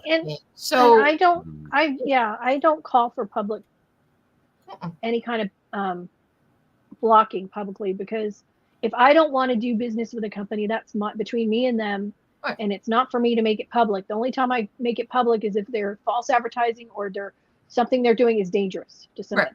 Then I would call for a public, blocking. But other than that, if I don't want to buy from you, I just don't buy from you. I don't need to tell the world. I trust other people and make up their own minds. Now, if it's something that, hey, you're doing something dangerous, well, that's totally different. Right. Well, look at Stephen West with the swastika. We all, a lot of us, so we're not going to do any more. Well, I've never done one, to be fair. I've never done one of the mystery knits apart from that one. But we don't care that other people are still doing these mystery knit this year and have done it such. You know what I mean? We wouldn't say, well, you shouldn't do that, because I don't think, I bought the pattern. I'm not going to knit it during the mystery knit, but I wanted the pattern because it's only 2 colors. So that I'm tells still me knitting his cardigan. You know, if I was one of them, I'd have ripped it out and found something else. I've knit like two of his patterns since then. Because I think with a 2-color pattern, it's something that I've got yarn and stash. I like his patterns. Do I like how he handled that? No. But that's he made his choices. I still admire him as a designer. Mm-hmm. So I'm still going to knit his stuff. Yeah. He's never come out and said, don't follow me because of your politics. Right. And until he does, he's smart about that. Now, some other stuff, not so much, but no, but you know. Yeah, I mean, what he said about the whole swastika thing was really out of order, wasn't it? But I think he got caught up in the emotion of it. I think he really got caught up, and he was scared, wasn't he? Yes. Yes. Yeah. Because he knew that it was almost over. His whole career was almost over. Well, and also he's living in Europe, and it's a different thing with free speech over there too. So, you know, that could have been pressure on him that we don't get in our countries necessarily. I mean, now you guys do, but you know, anything with Nazis over in Europe, there's a lot of things in countries you cannot do or say. So it could have been he could have been frightened by that too. I mean, all it takes is one accusation of you making Nazi propaganda, and absolutely. You know, although I did see that the Netherlands, they don't want to be in the EU policies for immigration. I saw that. France don't want to be in the EU. Netherlands don't want to be in the EU. Hardly anybody wants to be in the EU, but they're still in there. They still have to keep going. Turkey, you know, I don't know. I just keep the politics out of the craft. I mean, if you want to make your crafting all about your political views, that's fine, but don't criticize other people who don't. Knitting has always been political. Blah, blah, blah, blah. Yeah, I don't have a problem with people, you know, bringing politics into it. If that's all you want to bring into it, then that's fine. It's when you bully other people. Well, you can't have one-sided though, and that's what Ravelry did. They were like, "Oh, it's okay to have bloody Trumps or whatever, but you can't have anything that's not bloody Trump." It's like Fleecing and Disturbed again, where she said, "When your opinion becomes oppression," and it's like she described exactly what they do to us. You know, their opinions oppress us. So you know, the whole men can become women. Sorry for her children. Oppresses women. I really feel sorry for her children. They're having they're growing up with a very skewed view of the real world. Well, yeah, I don't know. It's like, as a designer, I don't care who buys my patterns, and I want feedback from all different people on the patterns, because people with different worldviews look at problems differently, and they might look at a pattern and say, "Have you ever thought of this?" or "Have you ever thought of that?" And I appreciate that, because that's how you have good communication, and that's how you coexist. And I think when we get into an echo chamber, when we only listen to people who agree with us, we're not doing ourselves any favors. We have to be able to engage in discourse with people who disagree with us. And at the end of the day, you know, they're just people, and we can't vilify them and want them dead like they do us. I mean, well, yeah, and that's the problem though, isn't it? You have to have both sides have to sign up to that. And the problem is one side will never sign up to that now, you know. That's the problem. I know that, but it just, you know, it's very disheartening, because crafting and, you know, hobbies used to be the thing where people could, from different places, different socio backgrounds, different belief systems, could come together over their hobbies. And now it's like you have to take a purity test, whether or not you matter. Or it's a war, or the other, isn't it? It's a war. You know, here's the thing though. I bet a lot more money has been donated to organizations like Let Them Live than have ever been donated to their Planned Parenthood and whatnot by crafters. Because I don't know, didn't they? Haven't a few of them done some? A few of them have, but I think most of them who talk that talk, don't want to donate their own money. They're not, you know, that's true. Yeah. They'd rather, you know, donate other people's money and tell other people how to donate their money. Oh, speaking of which, have you noticed it's all gone quiet on the GoFundMe, that, you know, the $83,000 or $84,000? I'd forgotten about that. I didn't. Certain yarn dyer got. Not much has been said about that since, and it's like, oh, that's interesting. I wonder what. Yeah, I think I'm wondering if IRS or whatever might have questioned. Well, money. They should. Yeah. I'm just tired of the vitriol. I'm tired of people feeling like they have to watch what they say, or who, everyone's afraid of posting, making one little mistake, and then the mob's going to jump down their throat. And come and live here for a bit, Liz. Yeah, that's not the way to We're live. all afraid of going to prison at the moment, I tell you. It's seriously. like all these people apologize. Oh, I'm so sorry I said this. Why? Just don't, you have to start taking people with their intent. Like, you used to judge people by what their intentions were, despite their words, because sometimes you could tell that somebody would say something, but they didn't intend it to be offensive. They didn't intend it to hurt you. Whatever. So you dealt on people with their intentions, how they acted, how they treated you. Now you can't do that anymore because people are so microaggressed and offended by every little thing. It's now actually law that it doesn't matter what the intention is; it's how the and that's frightening. Felt about it. That's so what anybody you can accuse anybody of anything. That's what became here with sexual harassment laws, where it didn't matter what someone said; it was just how the person who heard it interpreted it. Even if it was not intended that way, if someone felt that was what it became that way. Hurt my feelings. Well, feelings get hurt. It's life. Move on. Well, we've had kind of going off the subject a little bit, but we had a young lad he's been sent to prison because he threw water. During the riots, he threw water on a police officer. And what's annoyed me about that is that Kelly J. Keane did a rally on Saturday, and somebody threw tomato soup over her again. Well, that person won't go to prison for doing that. And it's like, well, why? Either throwing liquid over someone gets you sent to prison or it doesn't. It's like, because her politics aren't what they agree with, they probably won't do much with that guy. It's just, I can't get my head around that. Because I just think, I can't believe how unfair the system has become. Did y'all see Jeremy Kaufman, his video where the feds came to his door to talk to him about some post he had made online? And you got to see, he filmed them, and he's like, I need your names. And they wouldn't give their names. He's like, or their IDs. I'm not going to talk to you, And he was on with Glenn Beck the other day. And he said something, there was something that I think we all need to think about. Glenn asked him, he said, well, do you know what post it was that they were coming after you for? And he said, no, I don't. And he says, and I don't want to speculate, because when you speculate about, well, what post was it? What did you say that was so bad? That means you have to sit there and think about everything you say or everything you type before you type it. You're self-censoring yourself. Yeah. That's wrong. That's what we're doing now.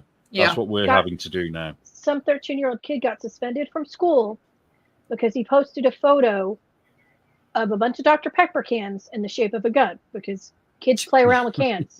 You move them around in your shape. He didn't threaten anybody. He just posted a picture. But the school said because one person felt threatened, he got a three-day suspension. I'm sorry. You might die of diabetes if you drank a case of Dr. Pepper all at once, but it's not going to hurt you shooting you from a Dr. Pepper gun. But it's like ridiculous. Like kids need to learn to be kids. People need to start taking things the way they're intended. And it's like the whole war on Christmas thing. People used to not get mad when people said Merry Christmas, because even if you weren't Christian, you took it in the way it was intended. You took it in the way that people are wishing you well. Yes. You didn't say, oh, well, I'm not Christian, how dare you? You said, oh, okay, yeah, Merry Christmas or Happy Holidays back. Because you knew they intended it in a way of goodwill. Well, there's a war on Christianity, isn't there, now? Because they don't care if you say, whatever the Eid greeting is. I can't remember what it is. But if you say that, or someone says that to you, nobody gets offended by that. Yeah. And if they do, then you're the one in the wrong for being offended. It's looking for offense is just so draining. I can't imagine living that way. Like, that just seems so awful. Like, people like Disturbing the Fleece, who their entire life is how oppressed and how wronged they are. I can't imagine living like that. When I look at her page, I sometimes think, is it satire? No, because she makes money unbelievable. Because I don't think she believes half of what she's spouting. Because it's just so. I don't believe the others do either. You know, our famous Dyer person. You know, because she. Yeah. Because I think they secretly support Trump. You know, because they've said that they don't support Kamala. Mm. Yeah, and they got in trouble for that. Yeah, a lot of people do. But I'm just tired. It's like, how can you, whatever happened to taking joy in your life, taking pleasure in things, being happy about things, instead of looking at the world like the entire world's out to get me? Well, you know what? You're a tiny little speck in the world. The entire world's not out to get you.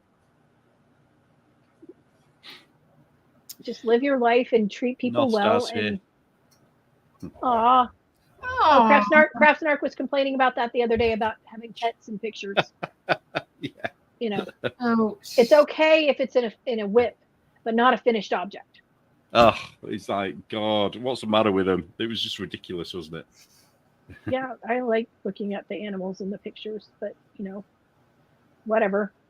I mean, unless. And I wonder whether that was triggered by me having the dog pictures in last issue. No, because they were talking about different things online with people pet pictures.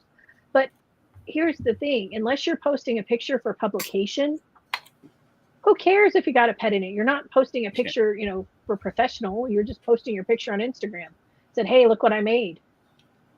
It's like, why can't people just say, oh wow, that's different, or that's great, or not comment if you don't like it and just move on to the next thing, instead of having to nitpick? And you know, I love the posts where they criticize the design that they haven't knit. Yeah. Like, well, how do you know it's not going to fit right? Like, there's been patterns that I've looked at and thought, that's not going to look right, that's not going to fit right, but because of the way the shaping and everything is done, it does. It's like, sometimes you have to trust that the designer is designing something and they know what they're doing. And there's a lot I don't know about designing. So when I get these patterns and I think they're not going to work, and then I see the tricks and the different ways they use to make it work, to me, it's like exciting. Like, it's like, I never guessed you could do that. Chad has just asked, who did she dress her daughter up as? It was Huey Newton, who was that's right. Yeah. a rapist and a terrorist and a murderer. The terrorist, yeah. Very, very dodgy guy. Not someone you dress your toddler up as, but you know, whatever.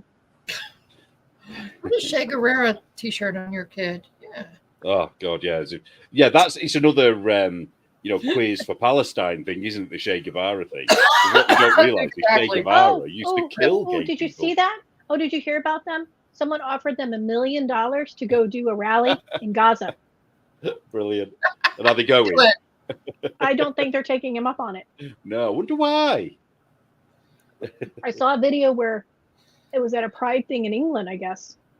Of course. And it was a drag queen, and these girls dressed up for pride, and they were talking about Queers for Palestine, and the guy dressed as a drag queen, he goes, so you're okay with, who do you like, Israel or Palestine? They're like, Palestine. He goes, not me. And they're like, what do you mean? He's like, well, if I were in Palestine, I'd be dead, because I'm a gay guy. Like, I wouldn't be allowed to live. It's against the law. And they're like, what?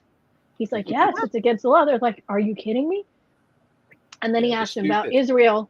And they're like, well, what about Israel? He goes, oh, no, it's legal. I can be perfectly legal. There they have pride. Mm-hmm. And they were just shocked. And they're like, he goes, it's against their religion. I would be killed there. That's the law. He said, in all these Muslim countries, it's illegal to be gay. I've seen protests here in America. Idea. I've seen protests where a woman wearing like a full burqa, whatever, and she's spitting on these Queers for Palestine or whatever, saying, you're filthy, you need to die, this is in America, and she's yelling at these people who are supposed to be on her side. She don't want anything to do with them. Yeah, see, that's the thing. Like, I get brainwashed college students who want to save the world and think they're on the right side of the world, going for oppressed people. But if you're not even doing your research that the oppressed people would want you dead because you're gay, right? It's like the slavery. I can't take it seriously. They care more about dead slaves from 400 years ago than they do about real live slaves now? actual slaves today. because Yeah, it's I'm not still, put your energy there. You know. Yes, I'm not hearing any of them going after, human traffickers or, Mm. You don't hear that. You don't hear them, wanting to save women in countries with genital mutilation or, any of that. Have I told you about here? We now have 6 NHS clinics. Oh, God, the cat's got his claws stuck in me. We've got 6 NHS clinics that are purely to treat the after effects of female genital mutilation. That's horrific. And we've only had 1 arrest and conviction. And it's like they don't care, but they have to have these clinics because of it's going wrong. What they're having done is seriously damaging them because they're not. They don't care here. There was a case a couple years ago in Michigan. I'm not the dad sure. with the daughters. No, it was a doctor that was performing them. Okay, yeah, I know the one you're talking about. And they let her go. Nothing happened to her. God. Yeah. Well, one of the arguments that I've heard said, which is ridiculous, which is, well, once it's done, they can't do it again. So they're no longer in any danger. And it's like, no, well, that's like if you murder someone, you can't murder them again. You murder them again. No, they're no longer in danger, are they? It's a stupid argument. Stupid. Well, it's like, people are, it's just the lack of critical thinking and the cognitive dissonance that's out there these days blows your mind. Mm-hmm.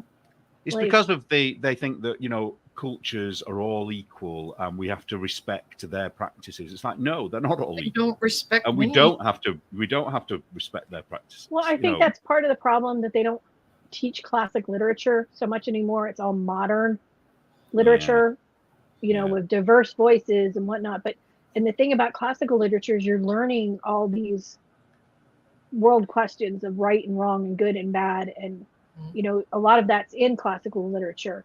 And it's not because everything is more gray areas or this is more permissible and that's more permissible. So kids aren't getting that basis. Texas Sheep Lady doesn't come here very often, does she? She's put such a light conversation this evening. What happened to Happy Knitting? I saw her today in Carrie's chat. It's because I'm here. I always lower the tone, apparently. No. Hey, at least we didn't talk about, the stuff we're always accused of talking about with you. So, hey. No, we're not. Oh, we did he? Never mind. Yeah, we did. Yeah. Well, But, and now I was going to say, not just classic literature, but you don't have, as James Lindsay and Jordan Peterson you don't have to be a Christian to read the Bible. It's a really good history book. Yeah, I want to read it. I want to read it cover to cover in the world. Yeah. And they keep proving things off, though. And they keep finding archaeological things that coincide with what the Bible says. Mm-hmm. But it's a good study in human nature and how evil people can be and how good people can be. And anything new now is not new. It's not new. It's been going on for thousands of years. Yeah. Which brings us to the knitting again. There's nothing new in knitting. Yeah. There's nothing new in knitting. See, Texas Sheep Lady, we got some knitting in. No, we had a lot of knitting today. The Proverbs 31 woman, she spun and knit and Hey, it's all in there. People got clothes somewhere. Yep. They had all those animals. Weaving. Yeah. I saw a thing that I guess one of the new fads, the teenage boys, their haircuts they call it the alpaca cut, where it's all curly and fuzzy on top and then short on the sides. Yeah. And I'm like, wow, is that the modern version of the bowl cut? Oh, like what James, what's his name, used to have? Yeah. James Watts. With this dude? Yeah. James Watts. Yes, he used to have that weird. Yeah. Yeah. Did you watch his latest video? Yeah, no, I watched part of his latest video, and he's very ordinary now. He seems very normal. He's very snarky and sarcastic, which is funny. Yeah. He's like, I'll just. I would love to get him and Tabitha together, because I think the pair of them would get on like a house on fire. Oh yeah, God, yes. For sure. It's a shame because it's like, they should so be friends, because how funny that would be. Oh, they have the same kind of snarky. Yeah. Texas Sheep Lady. I'll look that up because I kind of want it to be read to me because I'm lazy. I have I got rid of Audible, but when I did have it, I got James Earl Jones reading the Bible, which I don't know if it gets any better yet. The guy who did Poirot, what was his name? Suchet. I've got that version on Audible, but it was great at the beginning for Genesis, and I've listened to Genesis, and I really like the whole story of Genesis. But then I get bored. Right now. Yeah. I get a bit bored, and I just think, I know there's probably better stuff coming, but I don't know. There's lots of stuff going on in Genesis. Lots of stuff. I know and the other thing, I want to read more of the stuff that didn't get in the Bible that's set at the time of Genesis. So Enoch and there's another one. What's it called? Is it the Apocrypha? Yes, read the Apocrypha. Read the Apocrypha, the lost books. Right. Yeah, and are they books that aren't canon as such? So are they? They're books that the bishops decided to not accept. Yes. And is that all Old Testament or is it New Testament as well? It's New Testament too, because a lot of it's about Thomas and some of the Gospel of Thomas, the Gospel of Mary are all in it. So yeah, because it's kind of the stuff that pretty fascinating. Numbers. That's probably the one that I've been listening to, where it's like such and such a body begat. The genealogy is just like. Can you skip that? Can I skip that whole chapter? Do I have to read that bit? Sure. Can I say I've read the Bible if I haven't read Numbers? Just like in Monty Python and the Holy Grail with the holy hand grenade and the turtles and the shrews and and they go through all the list of animals before the holy hand grenade of Antioch. Hand grenade. Oh my gosh. Holy hand grenade. Oh, there's my crochet hook. That's good. So I keep losing it. It's the one thing about knitting needles, they stay in your work better. Yeah. So I lose crochet hooks everywhere. The cats play with them as well. They love them for some reason. They don't touch my knitting needles, but my crochet hooks. Maybe because the crochet hooks are looser. And they can just grab them. Cat's Ollie, he's got a thing about stick-shaped things. I think it's because of the cat treats that are like stick shapes. Oh. So he goes for the crochet hooks every time, and pens as well. I'll lose so many pens. Oh, can I show you my disaster? Yes. So I ordered a knitting bowl. Oh yeah. Oh. So I got it from cheap place, so China, I'm afraid, because it meant that I got some freebies, 3 free things to go with it. However, he spun the wheel. He spun that little wheel. Wheel. We've all been there, and we've all got the shite that they send. Hey, I got some stuff from them the other day. It broke in the post. Oh no! I was going to send it back, and I just thought, for the price of it, I'm not going to bother. But the good thing is, it's a really clean break. So I think. Oh, put some wood glue. Glue on it. I think it should be okay. Yeah. Because I like it. It's quite a nice little bowl. I have a walking pad coming from them this week. Oh yeah. What pad? I got mine. I have a walking pad, but I didn't get it through them. I wish I had would have. Pad? It's a treadmill. But it's not bulky. You can fold it up and put it under your couch or whatever. I got one of those things that Shauna's got. That it hangs. It's like a what do you call it? You put your skein of not your skein, but you put your one of those yarn. Yeah. It's got like a magnet on the top. Mm-hmm. It's actually quite good. I almost got one of those, but then where I usually knit in my chair, I don't have a place to sit that. Yeah. Where it would be comfortable for me. I know. I got this from Temu the other day for my Halloween knitting. Oh, okay. Oh, that's cute. It's got a little hat, and it came with a little matching zipper patch. And I think it was like $6. I don't feel so guilty now. Now I know that you both shop there as well. No, I buy from them. And then I got yarn skein holders. And I understand it's Halloween from China. Okay, but you know what? So is Amazon, so is Walmart, so is Target. Well, here's the thing. Like I said, when I bought my new ice maker, I found it on Amazon and it was a certain amount of money. And then I went on Temu and the same exact model was almost half the price. David ordered one from Temu. He did, yay. So yeah, I'm waiting for that too, because I need ice. Yeah, we go through a lot of ice because desert. But that's for my Halloween knitting. Not that I'll be doing specific Halloween knitting, but Yeah. To match my projects, to make the to impress Denise. I bought some. Where are they? Let me show you. Hang on, I've got too much knitting in here. Where is it?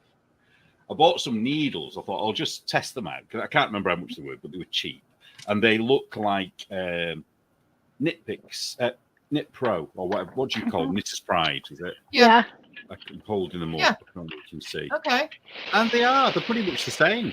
If you want Knit Pro or Knitter's Pride, go to AliExpress because they sell the actual ones. Mm-hmm.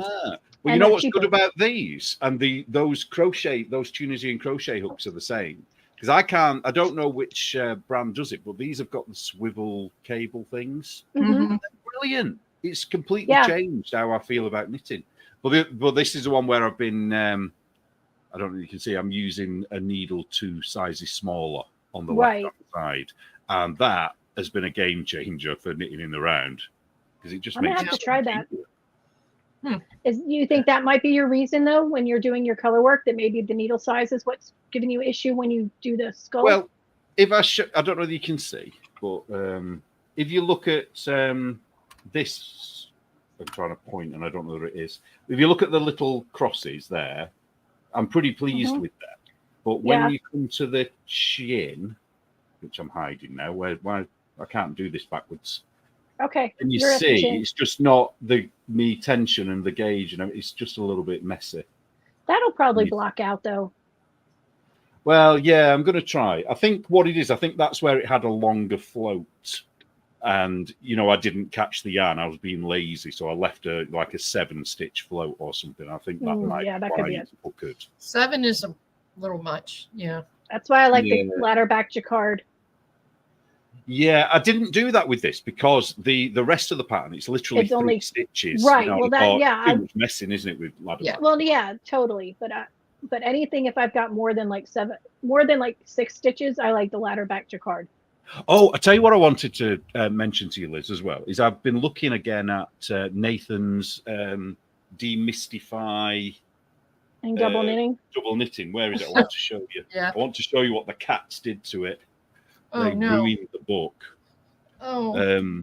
It's the only book I've got by a knitter that has signed it. He signed the book. And North Star ripped the front of it to shreds. Oh, I don't know where it is. It's here somewhere. That one I don't have. I want to get that one. I have his double knitted brioche because I was one of his Patreon. Yeah. I bought that one. But what I was thinking is I want to do some double knitted colourwork socks because I've tried to do colourwork socks and it's always too tight to get over my feet, because there's not enough stretch. But I know with double knitting, you get all of the stretch of ordinary knitting, don't you? Yeah. And I know it's been your aim to have a go at doing it soon, hasn't it? Yes. So I wondered if you knit socks as well, if you fancied doing socks. I haven't done socks in so long. I do have needles now because I got new sock needles. I just haven't really knit. I don't have time. He's so sweet, Hallowed Angel. I went to one of his Zooms, but then I left because the people in it were very, very liberal and anti-gun, and they made a lot of comments that made me angry. Why would you talk about guns during a knitting thing? Because it was right when people were going to all the Capitol buildings and protesting, and that one city where people went with guns. They didn't do anything with them, but they were carrying it's because the state, whatever state had made open carry legal. And so whoever people in the chat. And look what the cat did, ruined it. Oh, shame on them. And people had made comments, and I had said, they didn't break the law. Open carry means open carry. And I just felt very uncomfortable and never went back. And he messaged me back and forth, said he was sorry that I felt uncomfortable, and it's supposed to be, a place where everybody can be welcome. And I was welcome to come back, but I was just like, nah. And then I found Telegram and found our people. What is that, Nathan? That was Nathan. Yeah. Nathan. Yeah. It was when he first started the news. It as well. Yeah. She went to one of his Zoom meetings. It was one of the very early ones that I went to. And it was a couple of people from like San Francisco and Seattle areas. And they were not very... Yeah. Well, this book, Liz, I recommend it because I've only skimmed through it, but it is very well written. It's a very good... Did you get it from his website?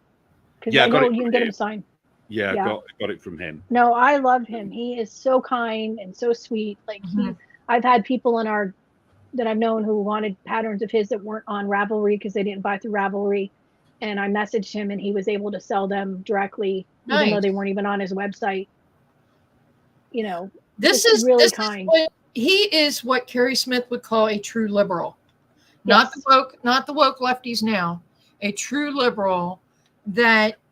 Well, to be fair, he hated Trump, didn't he? He did hate Trump, and he did say a lot of stuff about that. He's British. He doesn't get an opinion. Right. Except you can have an opinion. You are American adjacent. Yeah, you're American. Well, me and Nathan had a massive online row, before all the dramas happened. Really? Yeah, I remember. Yeah, that was about Trump, and I have to say he was very what's the word? Would not bend. He was very left then. You know what I mean? He was that was very a long time ago, though. Oh, it was. Yeah, it was. But I think he learned after what happened to him. He learned that people on the right or Trump supporters were the ones that actually were rallying supported around him. Yeah, because I messaged him when that went. I messaged him, too. and I also messaged his sister. I talked to his sister. Yeah, when I saw his video when it happened, I went right to his. And at the time, I couldn't afford to do his GoFundMe at the time. I think his I dad did because and his sister follow me. I think his dad and his sister are both on Instagram. Yeah. Yeah, Sock My Daddy, is it? And Sock My Sister. Sock My Sister. Yeah. So good. That's good. He has support from them, but they seem to be reasonable. Well, he's focusing on his acting now, isn't he? I think. I know he's doing so well. I'm so excited for him because he seems so happy, and he posted the other day that he was going to teach a class, and it's the first class he's taught in a long time, and he just seems knitting. Yeah, he just seems so joyful. Like they took that away from him, and now he has it back. It's back. I would love to go to one of his double knitting classes or triple knitting classes. Oh yeah, me too. Can you imagine though? I don't know whether I mean I could because I'm in the same country. It'd be easier for me, wouldn't it? But I don't know. Can you imagine if I turned up and somebody, I don't know, one of the idiots was there? You're literally Nittler. Oh my God, Nittler's in the building. No, what you need to do, Neil, is you need to go into disguise and then have someone go with you and film it. Like that blonde mullet on again. Yes. Nobody will know it's me. When did you get that book from him? Oh God, I don't know. It was after all the drama. It was after. I'm not seeing it on his site. Really?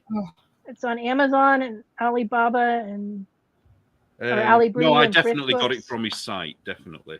I know it's maybe he's sold out. Maybe his personal stock have gone. Maybe. Bummer, because I would want it signed, but well, I was going to buy another one because I was thinking, because I'm so pissed off that it's damaged. Because I was thinking, the fact that it's signed, it's kind of means something, doesn't it? But then I thought, well, do I need to buy another one? I don't really, because I want the information more than I want, a book that's been signed. You know what I mean? It's yeah. Yes. Oh yeah, he only got a limited supply for signing. Sold out. That makes sense. Yeah. That's a shame. Definitely keeping this then. I do have glue a it together. I do have a signed copy of his Knitting for Guys that I bought from his site. That's Neil, one I've been trying to get. What's the name of that book? Oh, this one, Demystifying Double Knitting. Demystifying Double Knitting. Okay, I got to write that down. Yeah, I wish I'd bought that because it's done like I don't know whether you have Haynes manuals in America, but the whole thing is done like a Haynes manual, which is really clever because Haynes manuals are what car instructions and engineering things come in. Is it like for dummies? Kind of. No, it's not that it's like that. It's just that it's like something that men are used to looking at. Oh. You know, being sexist now. So he was clever for using that.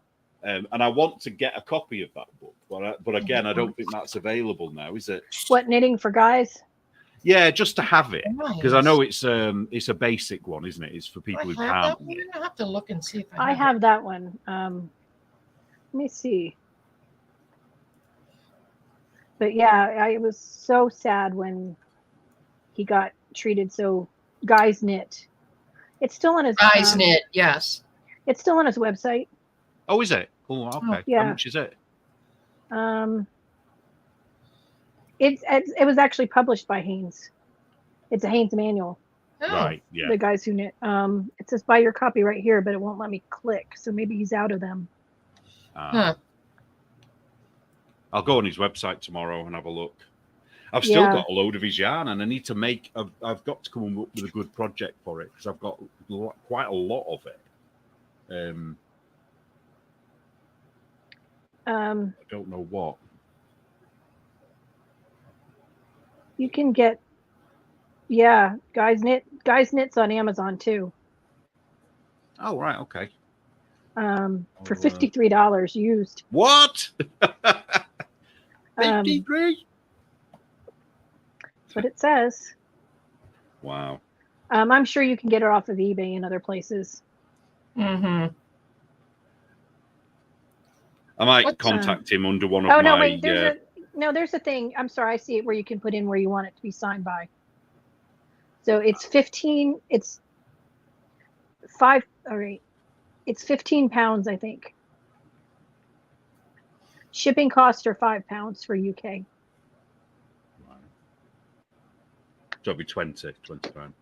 Yeah, So, I think I got it when he was offering a special on it. Is it Tonya or Tanya? Tonya, she's knitting his Genesis double knit. Yeah, it's an epic. That's so pretty. I want to knit all his things, but do you know the one I love? It's just a scarf, and it's a black and white scarf with all different types of colour work in it. Mm-hmm. And I don't know why, I just absolutely love it. And I love the way he's done the bottom of it, which instead of having tassels, it's kind of got colour work to make it look like tassels. Yeah, he's an amazing designer. I used to love watching his podcast when he would talk about the different numbers. And he's the one who convinced me I could do short row heels for socks, and I never thought I could do them. And I learned ladder back jacquard from him because he has a video on how to do that, and that's how I learned it. That's where I learned it. Yeah. And him and what's she called, Sharon Bryant, is it, or Sharon Bryan? Susan Bryant. Susan Bryant. Yeah, she's got a good video on jacquard, ladder back jacquard. Yeah, but once I saw that, because I'd heard people talk about it, I'm like, oh, I don't want to do that. And then I sat down and watched his video on it. I'm like, oh my God, this is easy. Yeah. Found one in the UK for 20. Oops, used though for £25. Okay. Oh. Well, if you look on his site, I think there's a place you can put in your name and everything. Right. I'll get it from him, I think, direct. Yeah, because you'll get it signed. Yeah, do it. Yeah. Be fancy. But yeah, no. I might say, Nathan, my other book has been ruined. Can you send me one of your secret stash if you've got one? Yeah, he's just very talented and very much that anybody can knit anything. Like very positive. That even if you're not an experienced knitter or an expert knitter, you can learn to do things. You know. Yeah. I would love to take a class from him. Because I think you could learn a lot. It would be hilarious too. Because he's just such an entertainer. Does he advertise his classes on his website? Is that where you get to do it? No, I don't know. It was in his Instagram post. He was talking about it, or no, maybe it was his newsletter. One or the other. I get that, but I can't remember. I know he's in a new show. Yeah, he's in a new. I saw that on Instagram. I don't know. But I'm sure if you emailed him, he could give you his class schedule. Yeah. Oh, 15. So it's cheaper to buy it new. Huh. Whether those stores would let you in, Neil, because Yeah, you're right. Nittler. Well, yeah. But Nittler. Well, I want to test the theory because I'd like to somehow record it, just to see how horrible they might be. But I don't really have a local yarn store, but there's a place called Black Sheep Yards, which is out in a place called Warrington. It's absolutely brilliant store if you're ever in the UK. It's massive. It's probably more in line with the kind of shops you have, whereas our wool shops tend to be very small, but this one's huge. And I went there a while back, and I don't know whether it was the a man has come in thing, because I get that. I mean, I know they don't believe me. The wokies do not believe men are treated differently in wool shops, but they are. I believe they are. But they were kind of like open mouthed, staring and watched me. So I don't know whether it was because I was a bloke, or whether it's because they knew who I was, or whether it's because they fancied me. I don't know what it was, but I felt that they were watching me. So I don't know what would be awesome. It would be to go to one of those places where some of the viral people of other beliefs were there, get in a conversation, just talk and chat and whatever, and then later on, no, like they don't, and just be normal and without them knowing who you were, and then later, them realizing, oh my God, that was Hitler. Oh yeah, as I'm going, say, have you read Block magazine? Hello, I don't understand why. What does that mean? Why it has to be a thing? I don't understand why politics has to be a thing, and they always make it a thing. And I don't understand why. Well, what it is because they say that the politics that we all kind of lean towards, well, not all of us do lean towards those politics, but they say that politics is actually infringing on their rights, that we want them to be killed. Which rights? Would that be their rights, LGBT would that be their rights, right and all that. to afford the gas to put in their car, their right to afford the groceries? Well, they don't think like that, though, do they? They only think about identity. Well, see, that's the thing. When society gets to a point where you're not living day to day, right? When you stop thinking about that, you start thinking about your wants as opposed to your needs, and then people vote towards their wants as opposed to their needs. Well, honestly, you know what? They lost me and I see the ads every day, all day long. YouTube is the worst. My administration we will not tell women what to do with their bodies. Well, your previous administration, current administration, sure did when people had to get a certain, and you lost your job. You couldn't go out. You couldn't go in restaurants. You couldn't go anywhere.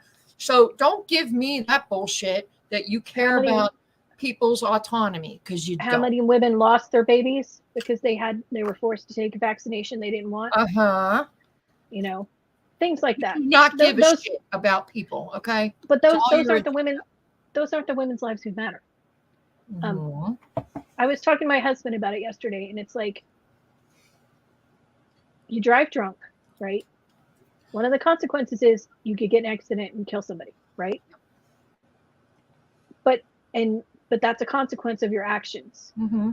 Why is that any different than going out and sleeping with someone where the consequence is getting pregnant? What are you showing me?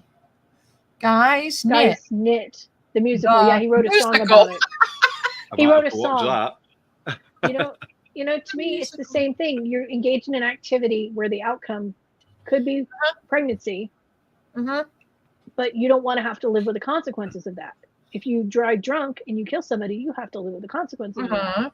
So why is it I'm all for as much research and as much money going into stopping people getting unwanted pregnancies. You know what I mean? And I do acknowledge that there isn't enough done to stop unwanted pregnancies from happening in the first place. I mean, you know what I mean? That's an individual choice, though, I think, because there's plenty of available birth control and there's plenty of available sources to find out how not to get pregnant. That's people making individual choices not to do those things. You can choose not to act in a certain way. Exactly. I'm not gonna slut shame. Don't be a slut. No, but here's the thing: don't sleep with somebody.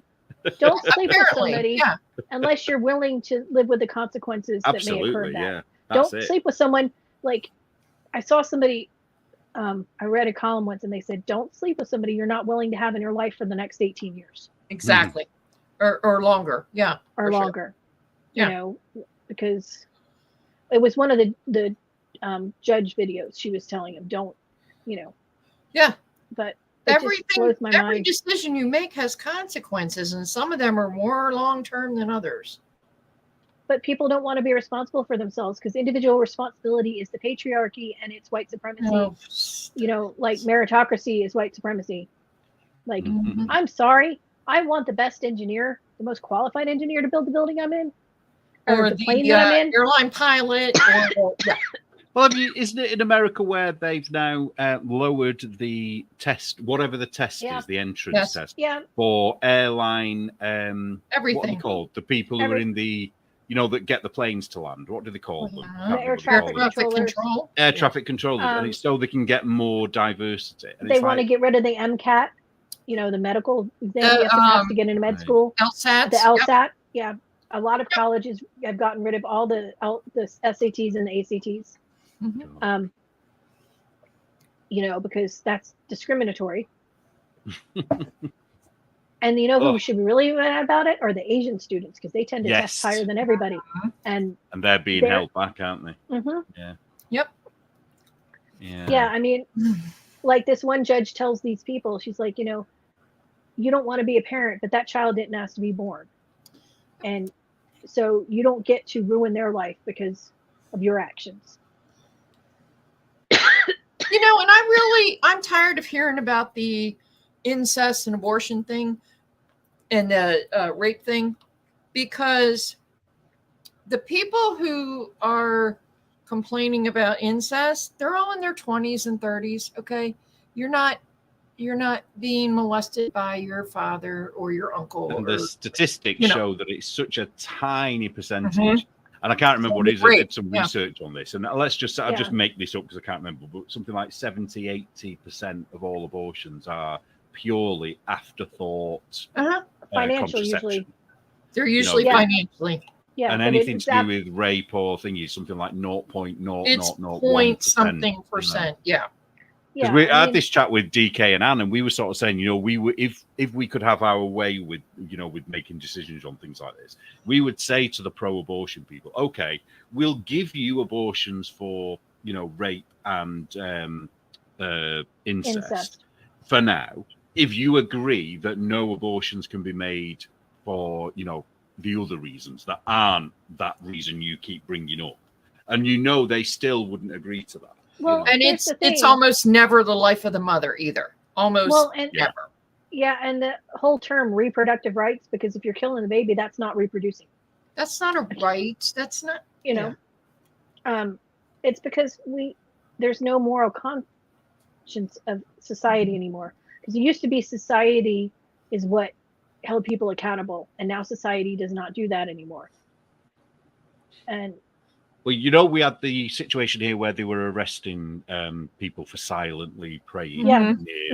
Well, they do it here too. She won her case. Yeah, I saw that. They've introduced that. I think they've introduced, and I'll have to double check this, but I think they've made the boundary bigger. Okay. You know, where no one's allowed to come near, kind of thing. And I mean, I'm not religious, but I just want to go and stand there in silence, you know, and just pretend I'm praying. Well, in our country, to get arrested. In our country, anyone who does that is a domestic terrorist. There's a lady that's in her, what is she in, her 70s or 80s? Yeah, she's in jail now. Prison. Wow. Yeah. I mean, if you're trying to physically stop somebody from going in, that's one different story. That's a different story. But if you're just silently standing there in a public place, not saying a word, not physically doing anything, you have just as much a right to be there as they do. Yeah. I mean, if you're not impeding them from going in. It's part of both of our countries' kind of core thing is that you are allowed to protest things. So that should be able to come under protest. Well, you're only allowed to protest when the powers that be determine your protest. It's a legitimate cause that they support. You know, like all the prisoners who are being let go in your country so that they can arrest rioters who were just, you know, asking. Well, you know what I found out this week? Joe's in Joe's Bible study. Joe, we need to do a podcast. You and I should read the Bible, but everyone will be offended. I'm telling you, it's in history book. I would take that class any day of the week. But you know why? we're going to be going against the whole religion thing. But no, here's the thing. But you would still respect other people's beliefs, Neil. Mm-hmm. Is the difference. I would. I can't speak for Joe. Joe totally would. We don't know what Joe's. Do not malign Joe. Okay, it'll come back to haunt you. Yes. Yeah. Oh, it's funny. I was saying about buying those books. Well, I found one the other day, which was Knitting Australia or something, and it's a modular knitting book. So obviously, it's something that I was interested in. I thought, I'm going to get this, and it was secondhand for £8. So I mentioned it to Joe. I sent her a message, and I said, I've just ordered this book, and sent the cover. And her reply was, I've got it. Never knitted anything out of it. It's like, you could have just sent it me. To be fair, Joe has every knitting book, I think. She has everything in that shed of hers. Yeah. She has all the things. But Joe, seriously, I would love to do that. I think it would be hilarious. I think it would be hilarious because as much joking around as you guys would do, you would never intentionally be offensive to people. And you might learn something. Of course we wouldn't. because Tabitha would have a say, Neil, and if you really want to go against her, have a say. Yeah, well, I would be the one that would ask all the awkward questions, though. Things like who were the people from the land of Nod? Things like that. I used to know that too. That's Anyone in the Genesis, comments? Yeah. It's in Genesis. So there had to be other people around, not just Adam and Eve.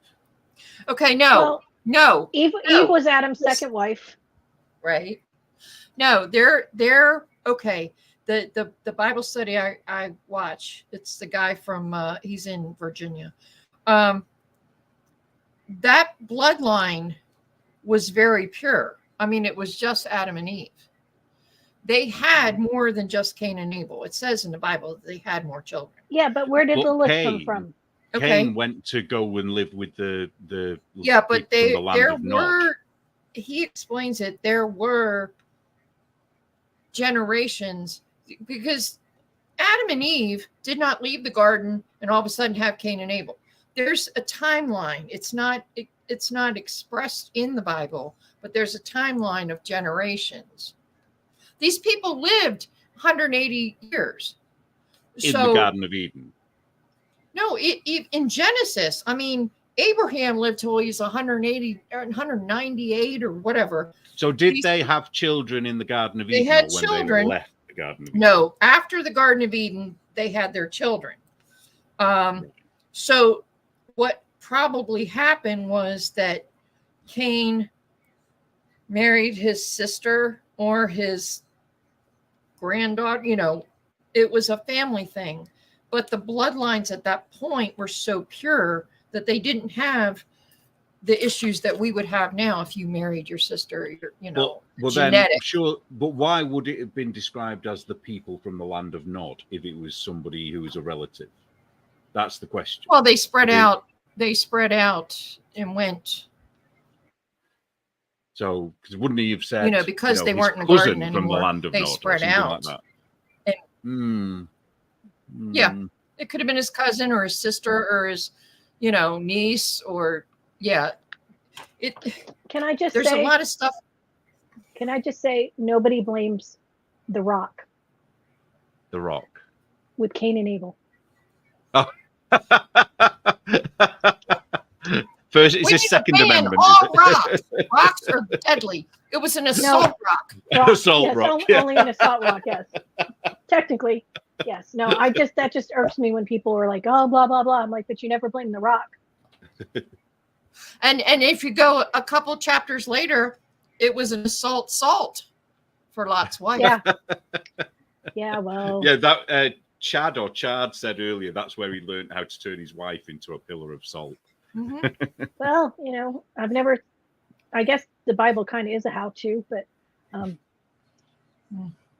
yeah, semi-automatic rock. Semi-automatic rock. Do you know what would be absolutely brilliant if it could happen? Is to have me and Joe talking to Calvin Robinson and asking him these questions. Oh, I would. It would be amazing. He's in Michigan now. Let me go find him.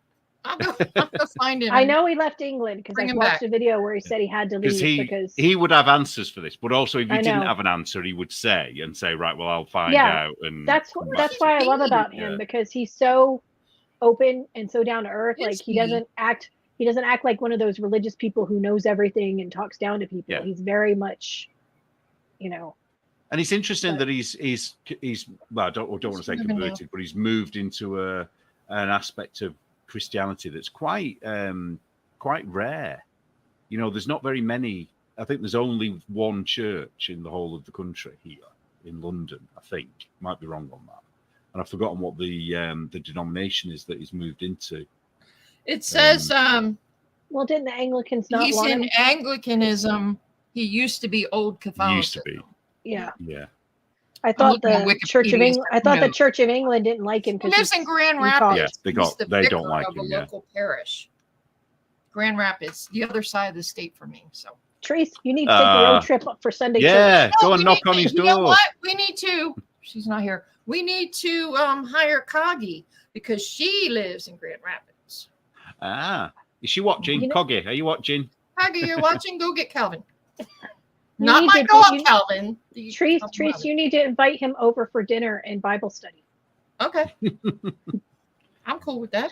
He'll smoke his cigar. No, he has a pipe, doesn't he? That's okay. My husband smokes cigars sometimes, not in the house, but it's okay. Yeah. No, there's certain people that I love when they're explaining things because they have a way of explaining things that make it interesting, but also easy to understand. And that's Jordan Peterson for me. Yeah. Yeah. And he just seems so heartbroken to have to leave England. Like he said, he'll be back someday. He hopes. Okay.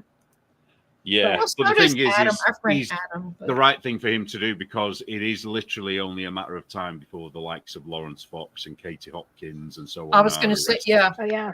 It's just time. You guys are all, that's why he, that's why he left because. Yeah. What about Tommy? What's going on with him?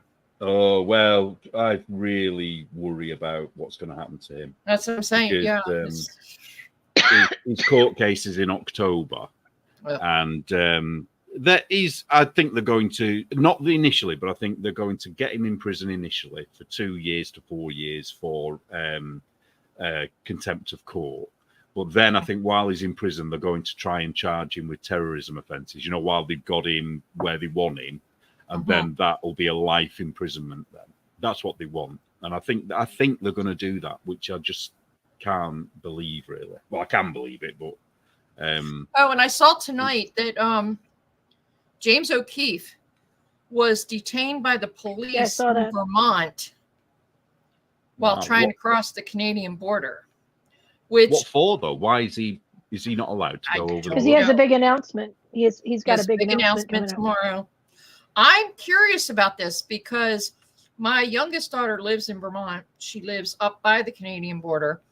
And a couple of years ago, 2018, I think, I flew there because she wanted me to go to a concert with her in Montreal. And I did it, which is kind of weird, but whatever. And we drove through the checkpoint, the border. The border. And I was like, okay, is this going to be stressful? Is it going to be? No. It was like a little garden shack. Yeah. A cornfield. And there's like a fence, but it's like chicken wire. Yeah, I mean, there's border crossings that are more. You could walk across it if you went down there a little bit, Because my husband was driving to Canada every week when he was drunk driving. Most of the time, you pull up, they'd stop you or not stop you and let you go because he was a truck. He usually got stopped. Right. Except the one day he got stopped because they said, "When's the last time you were in Canada?" And he said, "This morning," when he was crossing into Canada. And they're like, "What do you mean?" He goes, "Well, I drove a load to Canada, then I went back to America and picked up another load and drove it to Canada today." Well, see, I could spit to Canada right here. We have a ferry. My town has a ferry, and then you go up and there's another ferry, and it's not an issue. People go back and forth all the time. But this place in Vermont, I don't know what port, what crossing he was at. But where we were, you could just walk 5 feet and hop the fence and run over. Which is not good all the time, because the same could be said the other way, you know. True. We're going to have to finish up here because it's almost 7. It's getting late. 20 to 3 in the morning. Neil needs to go to bed. What time is it there now? For you? Oh, it's different for you both. 9:40. It's almost 10 for you, almost 7 for me. I think this is our longest one, except for the Christmas one. Time difference really messes with my head because I just find it so bizarre. You know, time zones. Yeah, it's weird. It doesn't. Hey, I used them to my advantage when my kids were little, because my dad was on the East Coast and I was here, and I would tell them they didn't know about time zones. So when it was New Year's Eve on my dad, go call Papa. Okay, time to go to bed because it's midnight. When it was really 9 o'clock. Right. Until they got old enough and learned better. The crazy thing here is, like, I watched. Okay, so Baltimore Orioles are my team. We're in the same time zone as Maryland, but they'll show it on TV and it's getting dark. It's dark there. It's twilight or it's dark. And here, it's still light out. Yeah, but we're in the same time zone. So yeah. Oh, thank you, Danielle. That was very nice of you to say. Thank you, Danielle. Thanks, everybody. Thank you. We really the rest appreciate of you. Who comes. The rest of you speak up and tell us what you think of us. If it's nice. We can Except Tabitha. Except Tabitha, don't tell how you think. No, don't tell us how you think. Or know. Joe, you don't say anything either. No. Joe. Everybody else is nice. Hey, Teresa and I don't care because we know Joe loves us. No, she don't want to. Joe, I hope you're busy writing your next review. I got to write something soon. I might do my story about my thank you, Diana Clark. $700 shawl. Yeah. What was that one? Have you finished that one or what? My shawl? Yeah. Oh no, I finished it years ago. No, it's how I got into spinning. Oh yeah. I thought I was going to spin myself. Well, it was cheaper to spin it. The best issue is going to be the first one of 2025 for that. Ooh. So that will give you the cutoff date for that is going to be February the 15th. Okay. So you've got plenty of time. Oh crap! I owe you answers to questions. I will send that tomorrow. Oh yes. I sent them. I forgot. Yeah, Liz has done hers. I'm sure she has, because she's a good little doobie. No, it's because if I didn't do them the night after the last episode, I would have forgotten. Yeah. So I did it as soon as we got done. She's taking the 5th quite a lot. Yeah. I'm allowed. It's America. We have the 5th. That's right. Yeah, Joe doesn't. So hopefully Joe will spill the beans. I don't care. Joe loves us. Yeah, it's okay. And we love her. And we miss her, and we miss Morgan, and hopefully she'll be able to come on. And Morgan can do her sock arm cardigan knit along. Yes. Oh yeah, I want to do that. I want to do it. I have the yarn. I have everything. I just, I don't know if I'm going to do a cardigan. I might just do the t-shirt. Yeah, they have the long sleeve shirt. Yeah, it doesn't matter what you do, does it really? As long as you have the stripy sleeves on it. So it could be anything. And when you get the self-striping yarn, it makes the stripy sleeves a lot easier. Mm-hmm. Well, I've got a ton of yarn. The very first yarn that I ever bought from a yarn dyer, is a bit of a bad choice. I went for the gaudiest, brightest yarn I could see, thinking that that's what I wanted to knit with. But when I loved it, and it was a year-long subscription, so I didn't know what I was going to get until, they're all like, kids' colours. So I think when we come to do that, that's what I'm going to do my sleeves in. Awesome. And then just to use I have some. Okay, I'll tell you all later. I don't know if it's out there for world consumption. There's a dyer that might be quitting. And is it no, it's one of our dyers. Oh, one of ours. Yes, on our side, whatever. I don't want to say anything because I don't know if it's, she's got something coming up that may or may not have her quit. And I will, I'll let you guys know because y'all are going to want to go buy her stuff before it's gone. For sure. Yeah. I don't want to say anything. I shouldn't have said anything. Just keep your eyes people. That's sad. Yeah. Anyway. I know what's her face is going, isn't she? Oh, is it Skane Cocaine she called? Yeah, I saw something. She have about health that. issues or something? Yeah, I think there's all sorts of stuff going on, isn't there? I don't know. She's been saying for quite a while that she's quitting, I think. What? She might be quitting forever, one of those types. Mm-hmm. But I don't know whether she will or it's not. a hard business, and especially with this economy. Sorry, but it's true. I can't afford $30 for a skein of, when I'm trying to buy eggs and milk. $30 for one skein of yarn is a lot. Yeah, we don't know, Diana. We're hoping that when it comes back. I'm hoping for her too. Yeah, we're hoping. Hopefully. I bought a lot of self-striping from what is she called? I'll think of it. Give us a clue. I'm trying to think. From Forbidden? No, I'm talking about Forbidden.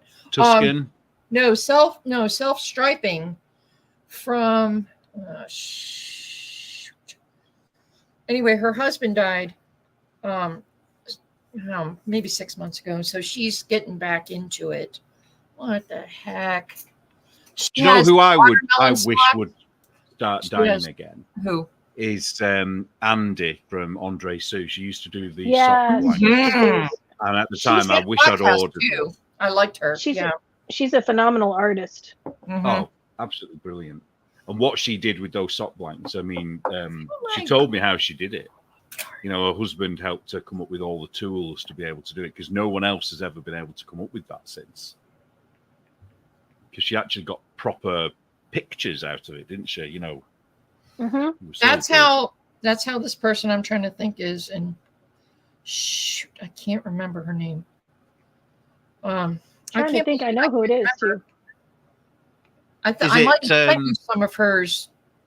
Is she a wrong thinker, or is she a neither? I don't know, and that's a good thing. Right. I don't know. Black Cat? It's not Black Cat Yarns, is it? No. No. Crap. I can't believe I said something and I don't remember what I'm talking about. Well, what were you going to say about her anyway? She's back, and she's got her, I think she took some time off. So somebody is about to stop selling yarn, and somebody else is back selling yarn, but we don't know who. You know me. Tune in next week. Same bat time, same bat channel.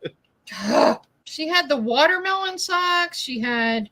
I know. Oh, you know who I'm talking about. She had ones that looked like a trout. She had ones that looked like Good and Plenty's. She had yarns that looked like what is her name? It's gonna drive me nuts. Yeah, Diana's saying she's knitting from stash these days. Yeah, I'm doing a bit the same, because when you've got ridiculous amounts of it as well, and you just think, what? Can't keep buying at the moment. No, I mean, yeah. Think of it. Whatever. I'll think of it. Whatever. Well, thanks everybody for coming and joining us another crazy Monday. Thanks, Neil. Talk about stuff I don't talk about. And stuff we don't know about that we think we know about, because that's us. Next time, there'll be other people we don't know about. Brain fog. As soon as I shut this off, I'd be boop. Hopefully Neil will get some sleep. Yeah, I'll probably be awake, because I was awake nearly all night last night. So tonight I'll probably be awake most of it. Diana's asking, is it biscotti yarns or biscot yarns? No, it's not. It's not. It's I could go and run and grab it. Here, no, give me 2 seconds. Seriously. I'll go run and grab it. Everyone won't sleep tonight if she doesn't tell us. We all got to know now. I'm trying to think who does stripy yarn. Like, not many do it really, do they? It's not because it's proper stripy yarn's difficult to do, isn't it? Mustache does it. Night Owl Fibers, Turtle Pearl, Tia's terrific threads. She also does DK weight, which is nice. String Oh, Theory she's got Color it. Works. Have it. Who is it? It's Artistic Yarn by Abby. Oh, okay. And this is one of her, I had for years, I bought, her monthly box. This is a Halloween color. And it's got Can I see a wow. logo? Can you show us the label? So Yes. because then that's how I kind of remember people by logos. Can you, I don't think I've even heard of her before, Oh, here. She won. Wait, wrong side. Artistic right. Yarn by Abby. She Ah, does all self-striping, but she has themes, and you get a box, when you get the box every month, it'll have like a little project bag. It'll have little stuff, that goes with the theme. This was a Halloween thing. And the heels and toes is sparkle. It's all sparkle. Oh, very cute. And she's come back, has she? So she's still come back. Her husband died, which was kind of sad. And now she said she's putting stuff up in her shop. And Hallowed Angel said she just bought her printed yarn for the Pac-Man Ghost second yes, hand. she has the Pac-Man. She has are they birthday cakes or something? I mean, they're so cute. Christina's asked you to put it in the comments. I think she wants you to spell it out. Oh, okay. Hold on. Oops.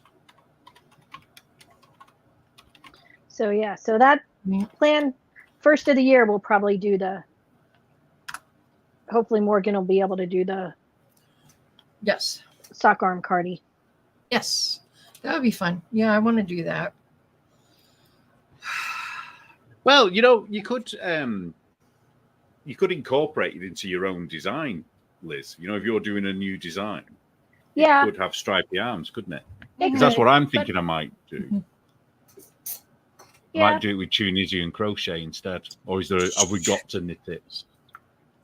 Morgan has not made any, She's specific not. rules and Yeah, regulations. she's not Anne, is so, she? She's not like Anne. No.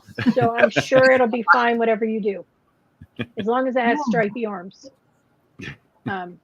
Tunisian. Yes. Tunisian. Yeah. I think I blew Well, thanks.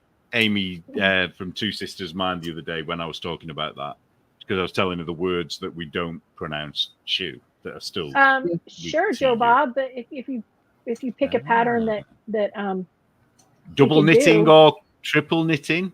Oh boy. I can barely one knit. Double brioche. That's what we should do. Brioche. Yeah.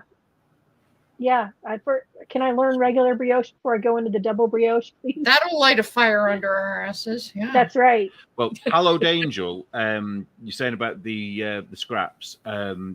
Joe is actually knitting the jelly roll blanket. Yes. She's making it into a scarf though, and that's good for advents and bits of leftovers. Yeah. I have an advent from last year that I have not knit, and it's all tonals, really pretty. But I have not found a pattern yet for it. Joe has given me an idea now. I'll tell you when we go. Uh-oh. Sorry, everybody who's watching. I won't be able to tell you at the moment because obviously it will spoil it. So she's given me an idea for something. All right. Well, on that note, we probably should close off because I need to go eat dinner. We probably I'm hungry. should. It's late. But Copy. thank you guys. Hang Joe and on. I were talking about It's been knitting good. one of the sea glass. Yeah, the sea glass is one that you can use scrap yarn for too. The sea glass sweater. Oh, it won't let me post a link. I was posting a link to the artistic yarns, but it won't let me post it. So Weird. whatever. You'll have to Google. All right. Well, thanks everybody. Thanks, We guys. appreciate it. Thanks for staying up late, Neil. We appreciate it. You're welcome. Thanks, Thank you. And we'll Neil. talk to you guys later. Yeah, Bye. bye, everybody. Bye.